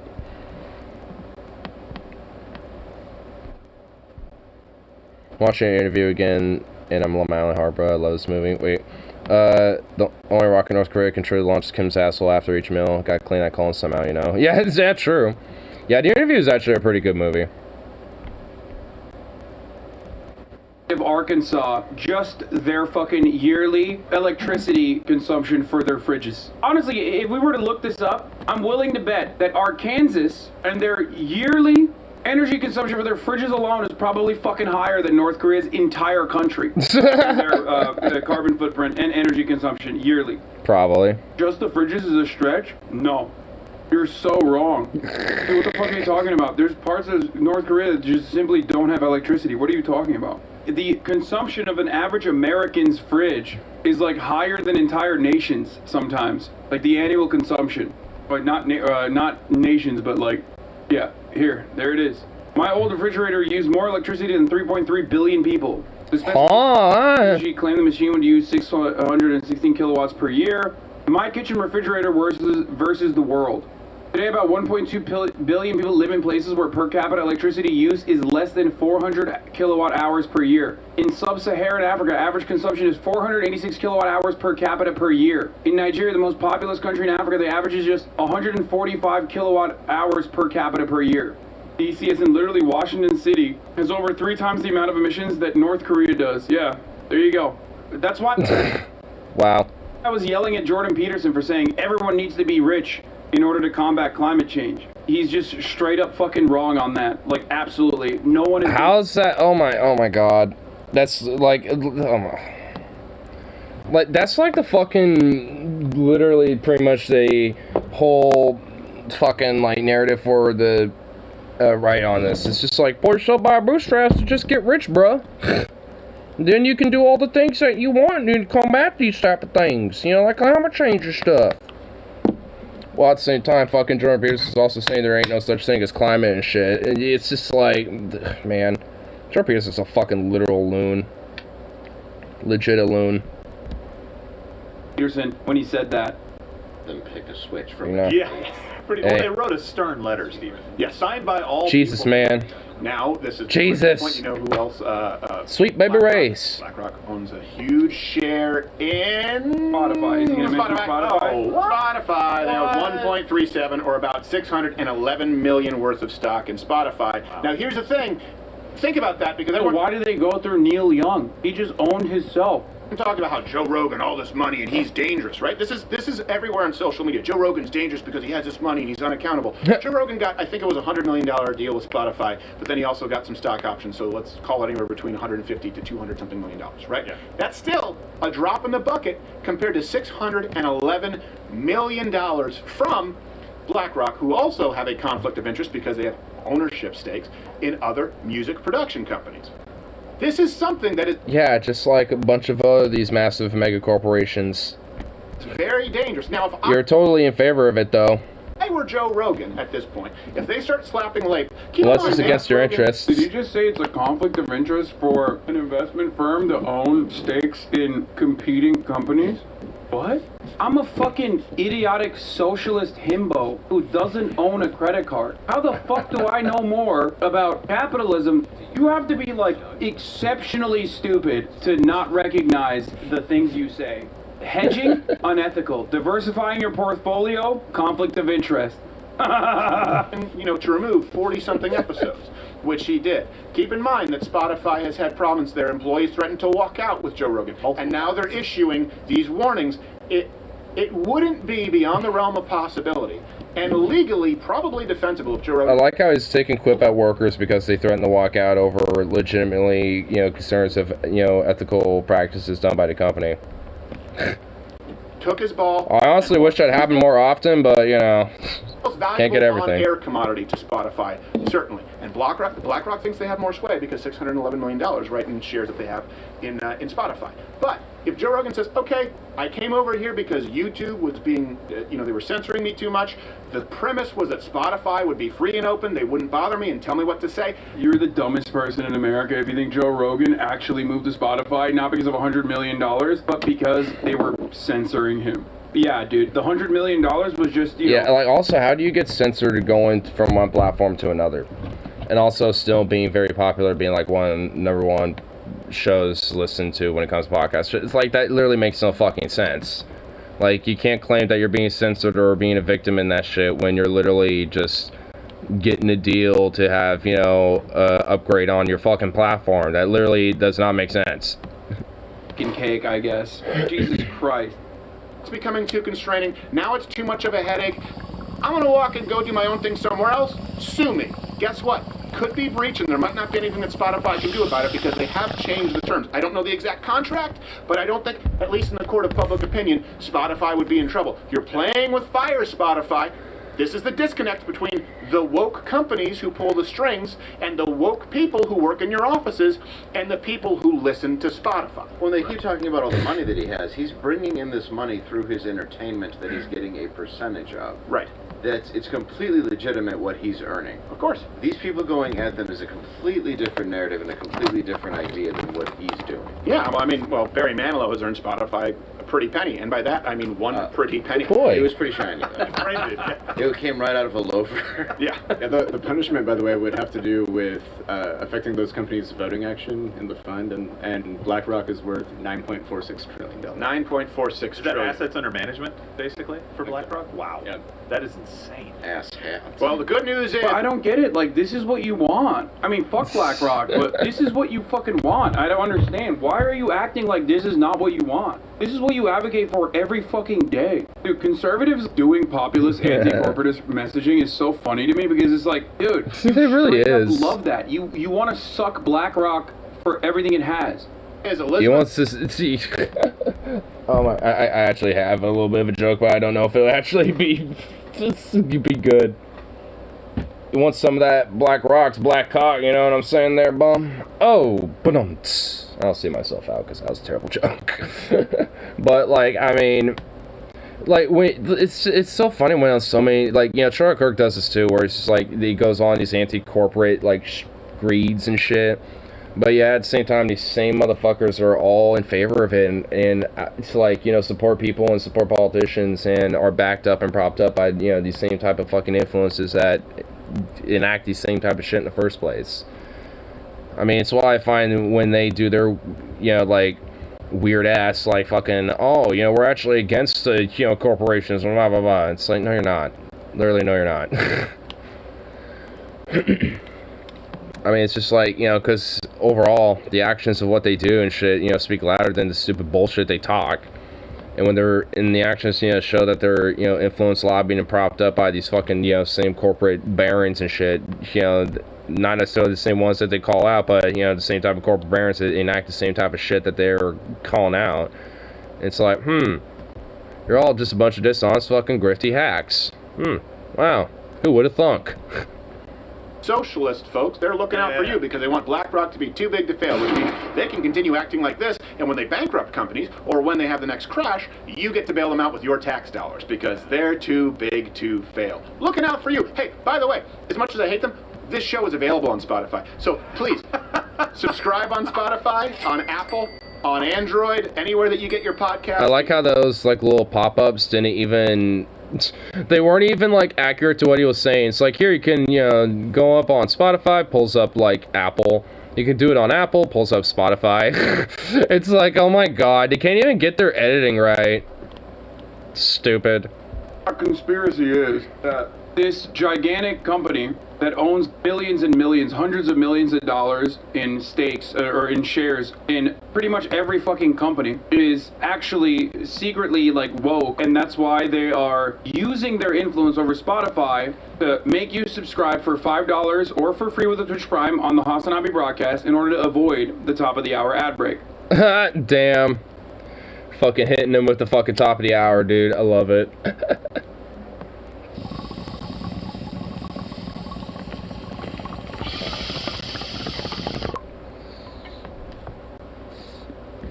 I thought I was gonna get one last little point in there, but of course, I'm not surprised.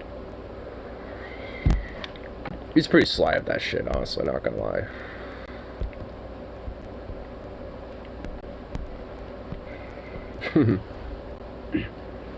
Top of the morning to you, laddie. Hey. Hey, top of the morning, laddie. It's actually afternoon, but, yeah, whatever.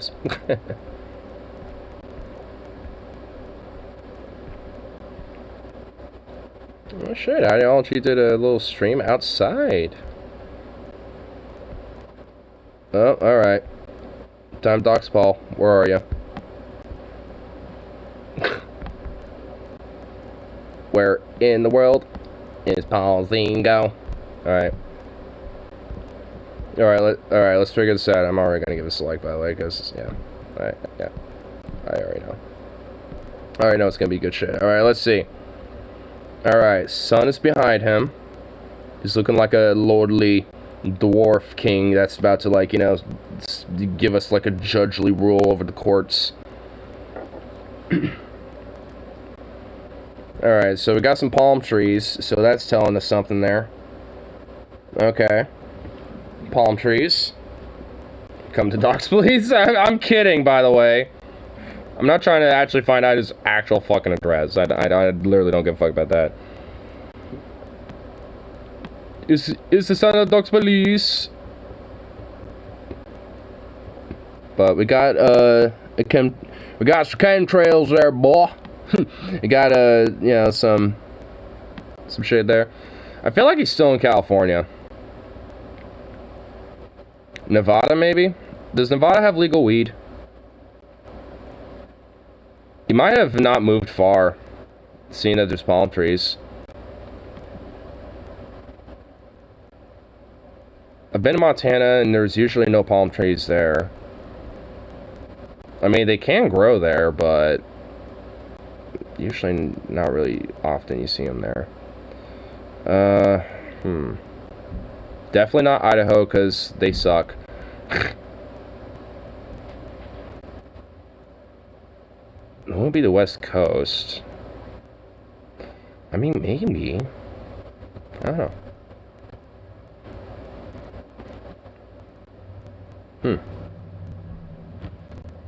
I'm trying to figure it out, but I can't really decipher. There's like a few areas I could think of.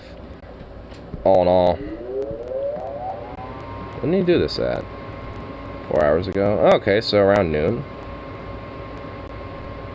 My time. Okay. And his son's about... Okay, so he's probably in the same, like, longitude. Give or take, probably.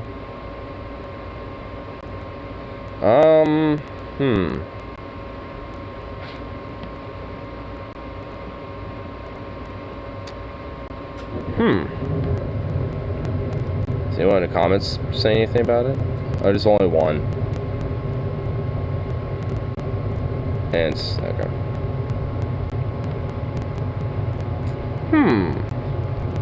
I wonder where he can bite.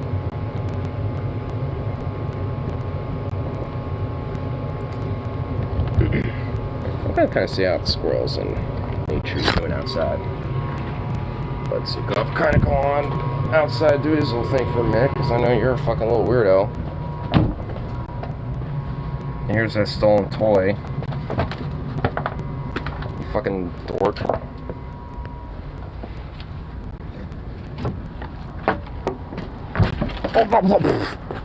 All sweet baby rays.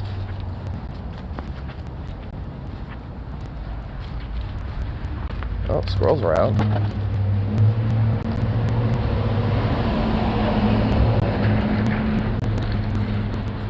I was trying not to move because all the squirrels started panicking and I didn't want them running across the street or anything.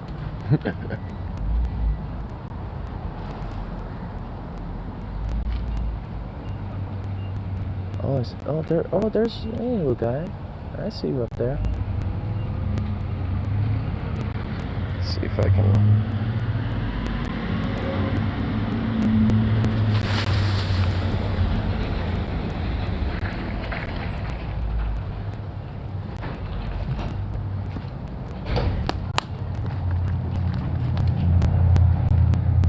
Where would you go up there?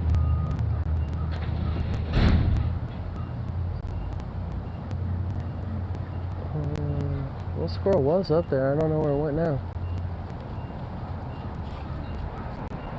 Huh. Yeah, I don't know where they all went. They're little ninjas once they hide off. Could be in Oregon. Maybe. I mean, palm trees can grow here too.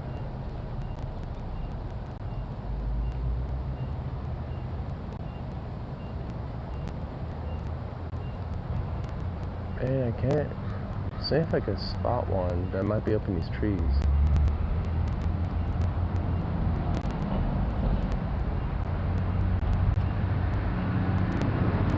Alas, I don't see any. Because they're little ninjas.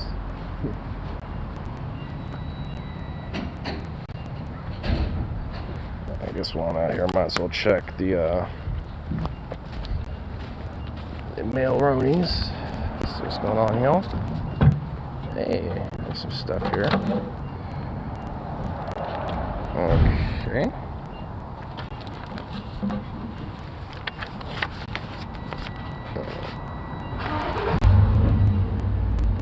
What now? Zukov! Hey, Zukov! Zukov! Get over here! What are you doing?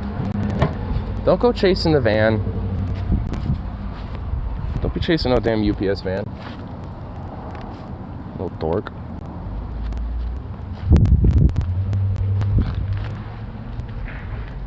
Ugh. Here's one of his ropes. That's all soaked.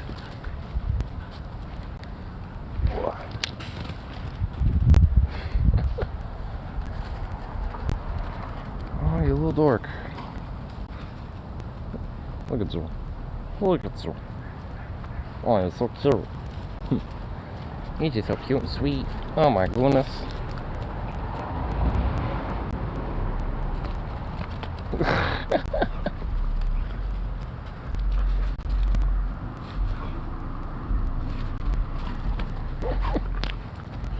Oh, you're just a sweet little boy.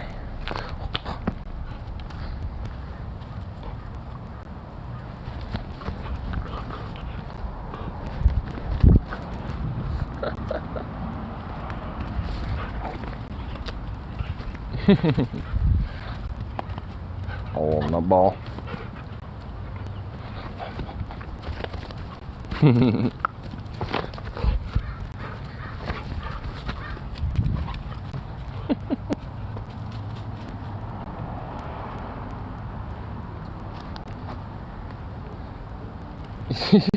You little buddy.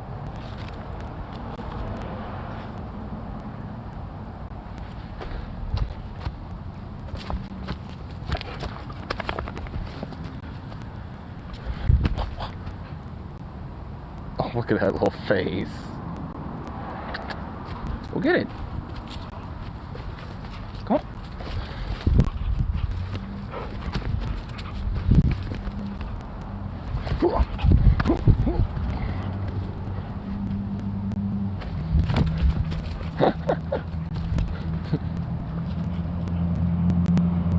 Come on. Oh, look at you, sweet little baby. Sweet little baby boy.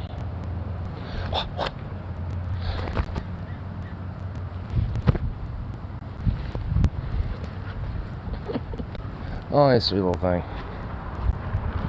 He's just a sweet little thing. Oh my goodness. Come on, buddy.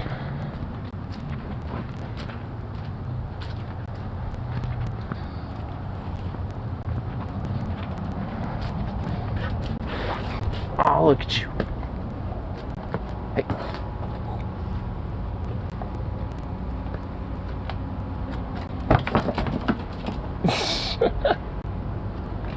You goof.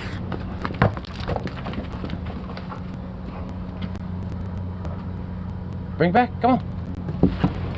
Look at you. You crazy boy. Come on. Oh my God.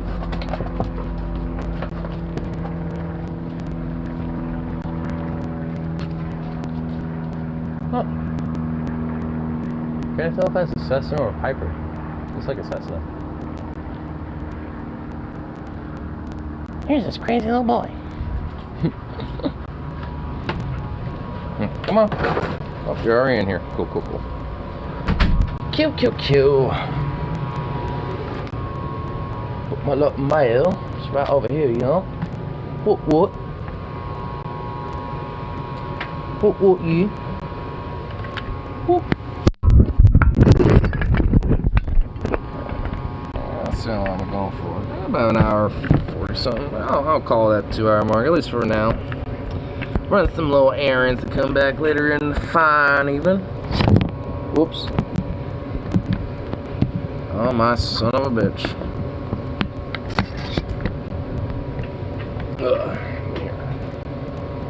I'll pull up a little bit of background music here and y'all. Yeah, I'll just have all the background, fuck it. Cipher further where he might be. Go to the bathroom real quick, be right back. Boop. Boop. Oh, come on. There we go. BB.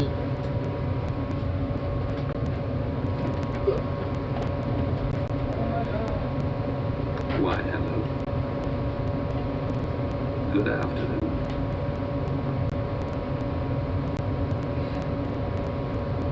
Outside, yeah.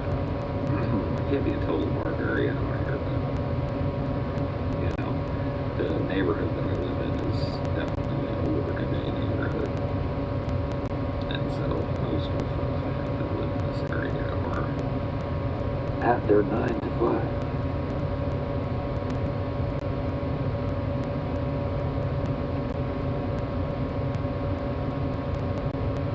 And it's kind of nice today. Like it's chilly, but the sun feels good and stuff.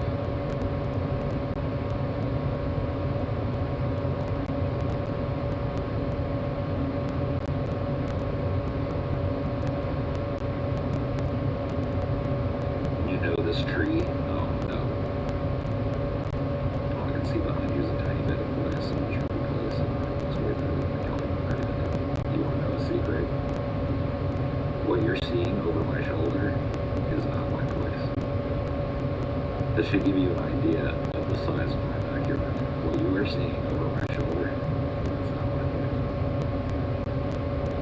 That's my neighbor's place. Yikes. Yeah. Isn't that great? Isn't that just fantastic? There's really nowhere that I can put my face here that you're not going to see something else. This is as good as I can do. You're sending me multiple Pokemon cards. How are you doing that? You need an address. You can't just like write calls ego and envelope and drop it on the envelope. Hope it finds me. What happened with the ending of the last stream? Oh, I got a phone call and I knew it was going to go on for a while, so I just ended the stream.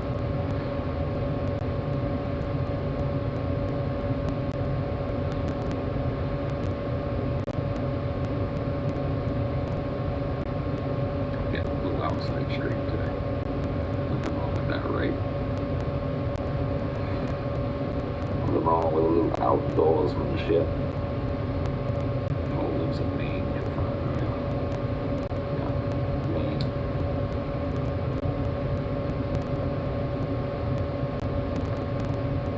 When it comes to backyards, I find you are very demanding. Well, I mean, it's just what I want versus reality. I've had backyards like this my whole life. There's nothing wrong with it, really. But I've met any of my neighbors, but they all seem pretty chill. Yeah, you're just kind of like sandwiched up against people, which, you know, ideally is not how I would like to live.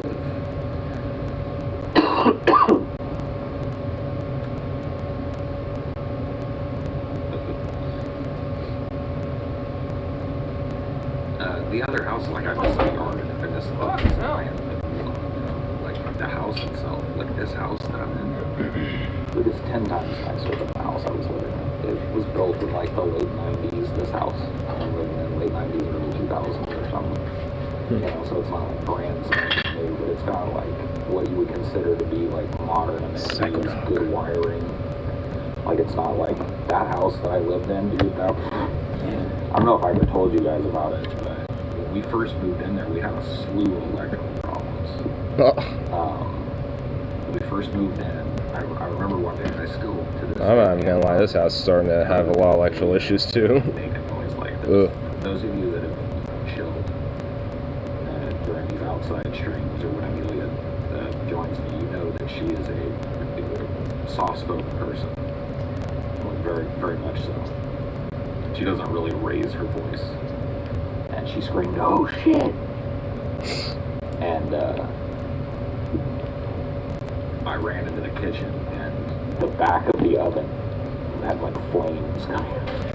Flames? What the fuck? She's like, "Turn the fucking oven off." She turns the oven off, and it dies down. We call the landlord. They take out Sweet Jesus. because it was fucked. Like, it was not going to work. And they go and get like a cheaper oven and put that in. And it was just a constant like, oh, the power, like we lose power in the kitchen along the whole wall. Just constant. Like, Oh my god, what a nightmare. half the kitchen dies. And so finally, the landlord. Alright, I don't have electrical problems. Get an electrician to come out. Not like that. At the Sweet baby rays. the wiring and stuff. And this dude came out, and I was just kind of showing him what our problem was, and I showed him the box, and he was like, "Dude, I've never seen anything like this." He's like, "Come here. Like, you know anything about electricity and stuff?" I'm like, "Not really. Like, you know, I've lived in houses and I flip a breaker or whatever." It's like, "Well, if you understand how a breaker works, come here." He opened this box. He's like, "I want to show you something." He opened our breaker box, and it was ancient, like one of those old like 70s breaker boxes, right? So it's just like all Ooh. up in there. And he's like, "You see these 3 breakers?" I was like, "Yeah." He's like, "These are all hot." He was like, "And look where they leaked." And he showed me down underneath the breakers, instead of it like the wires coming out of the breakers going into the wall to control something, somebody had just cut them. What? And so there were hot wires just hanging. He's like, "Look at this." And he touched his little you know, tester to it. It's like zzz, zzz, zzz. Like these wires are just, it's like the full voltage of your house just hanging out here in a wire. So What they the had that fuck? thing all like, That's they were just exposed. Yeah, they were just dangling in the box. That's a little fucking crazy. What the And like fuck? right above there is where you reach. I'd reached in there to fill. You know what I mean? What the fuck? If I would have like brushed my hand against that shit, it would have fried. I would have died. Blew my eyeballs out of my skull. Jesus. That's insane. Like, that should not just be a thing that should be allowed in any home. So the pets were not going to get close to it. It was outside too. So. Outside? Oh, that's even worse. Okay, so that house was like. Oh my god. Falling apart. What the fuck? Old, in dire need of like not just like. That's just nuts. What the fuck? Probably like a terrace, honestly. The more and more I looked at that house, the more and more I was like, this is a teardown right here. Either a teardown or like a full remodel. Like just gut everything, replace all the fucking struts. I mean, I definitely would. I'd absolutely replace the electricity and the electrical lines. Like, oh my god, that sounded like a fucking nightmare and a half. I remember that. Sounded like a disaster in a fucking tinderbox waiting to happen. There was asbestos in the old house, you know, because it was built pre-asbestos law, and so it had asbestos in the fucking insulation and asbestos popcorn ceilings. This is a bad joint, dude. That's so gross. I hate popcorn ceilings. Well, see, here's the thing. If I were to have purchased that place, it would have been at a price where I could afford to tear down and rebuild. Like that place, I would be shocked if they are able to sell that place for anything other than land value, even if they fucking fix up the kitchen and stuff, which is what I understand they're doing. Like, I understand that after we... Sounds like they need a little bit more than kitchen remodeling. Like, remodeling the kitchen. That ain't it, bro. Do you rent or own? I rent. Yeah, I'm looking for a place that's worthy of owning. I would never in a million years purchase this house. Nothing wrong with it. The neighbors, like I said, are cool. It's a really pretty neighborhood, relatively quiet, but it is just like the opposite of what I need. Like, being this close to somebody else's house is just... I kind of wish that my little area was a little bit more spacious. One of the positives. At least just a little. It's like this house. Like, not being so bunched up with other houses. It's got this living room. At least around here, some of the houses are kind of spacious about, but not all of them. It's one of those houses. Which kind of sucks, but whatever. Let's do super high ceilings. And I mean, it's at least doable, and it's fine. When you first walk in, but it's actually like horrible for heating. A little too close knit for my liking. Insulation in your attic, and so it takes like twice as much fucking hot air to get your house heated. I kind of want at least enough space to where if I want to, like, you know, take my shotgun to test fire or something like that, I could do that in my backyard. I definitely don't have a place for that. So, you know, I want, like, you know, if I were to get, like, my own pad in a sense of, like, you know, to my personal liking and to my actual can do what I want, it would definitely be enough space to at least just take my gun out and, you know, shoot in my backyard and not have to worry about anything. Obviously being safe about it, you know. Having an area cordoned off to where, you know, specifically set up for targets and stuff, you know, and all that shit. Away from other people and, you know, away from the line of fire from other neighborhoods and other houses and shit. Things like that. But at least, you know, having a space to where that actually is something I can do, so I don't have to, like, go out anywhere.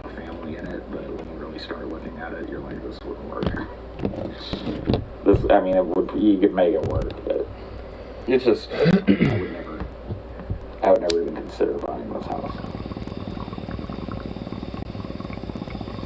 Architect only has aesthetic in mind. Yeah, and it's a certain type of, like, waspy aesthetic too. You can tell, like, it was the housing market in the 90s and early 2000s and shit was super hot, and that's when this house was built.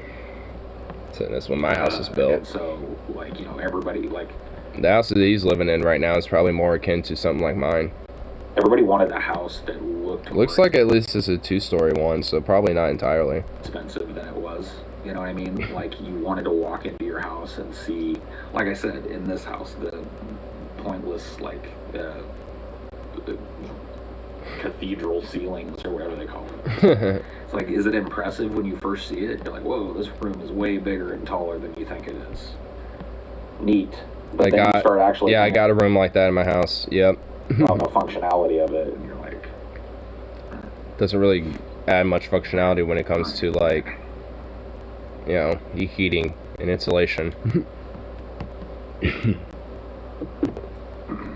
that room, there's also a fireplace, too. What's the dream house for you? Well, at least a gas I mean, I've talked about made one or whatever the quite a fuck. bit, actually. Which I don't even know if it works still anymore or It's not. on my mind recently. You never It's used it in a something that I while. really wanted for my family. And nothing ostentatious at all. Like, really what I want is a place that's out of the way a little bit. In the foothills somewhere, kind of off the beaten path a little bit. If I could Yeah. get a place that had, like, a pseudo private drive, that would be amazing. Like, you know, one of those places... For the that's on a ultimate farm place, where that you would can be take, like, a private driveway amazing. to up and around the corner before you can even see a house. Oh my fucking god, that would be ideal. Have just like a patch of, like, you know, woods, you know, where you have to kind of drive through it and then you see the place. They're honestly around Oregon, especially the closer you get to the mountain regions, there's a lot of places like that. Where it's like a little, like, offshoot little private drives where you go up on them and drive, like, not like a mile in, but like, you know, maybe like 200, 300 feet, you know, down the road, and then you know, you get to the actual house and shit, you know, where like, at least at the road, you know, the public road, you don't necessarily see it. Oh, I like that. special. Functional. An office for me, an office for Amelia, a bedroom for us, a living room, and a decent kitchen. So 3 bedrooms, 2 bathrooms, you know, on enough land and zoned to where I could put up a prefab building and make a studio out of it. Hell yeah. One of the dreams that I have, because I work a lot from home, and anybody that works from home knows that, like, it becomes hard to, like, separate work from, you know, the relaxation. You're always kind of at work, and you're always kind of relaxing, and it's very much, it just feels unhealthy. And so one of the things that I would like to do is to have a separate building where it's like, if I'm in there, that's where I'm working. It's honestly a really good idea. If I'm in, you Just know, like have a entirely separate cordoned off area to where it's just your own little space. You know, when it comes to like the work, you know, like the little studio area. I mean, that's what I like, have like a tiny little, like, shed size little area to where I can do that with. At least enough to where it's spacious and I can, you know, have room to kind of like stand up and wander around in a little bit, but at least, you know, it's enough to where we can set up like a little studio area. That would just be amazing. Maybe have like a nice little window to where it can, you know, see the view, at least on one end of it, and the rest of it's just, you know, the backdrop. That'd be pretty dope. I mean, all in all, it'd just be, you know, really cool to have, like, you know, just that spot, you know. I mean, at least when it comes to his little dream home idea and mine, it's not really too far off from, you know, like, similarities. Like, have a little spot that's not really super out of the way, but, you know, just a little bit.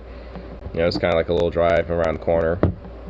And then, you know, just like enough little, at least for me, just like enough property to have, like, you know, maybe a couple animals on.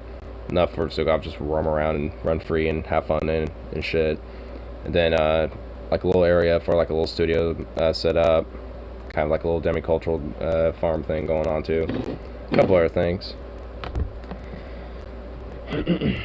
And luckily Oregon is, you know, kind of ripe for the, you know, with a lot of different land like that.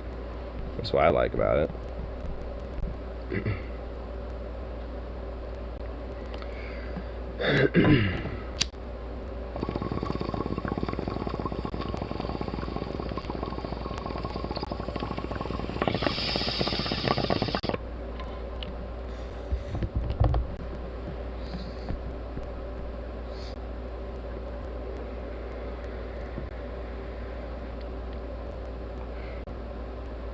anyway, gonna run off, do some fun little errands for myself, grab me some money, all that fun shit.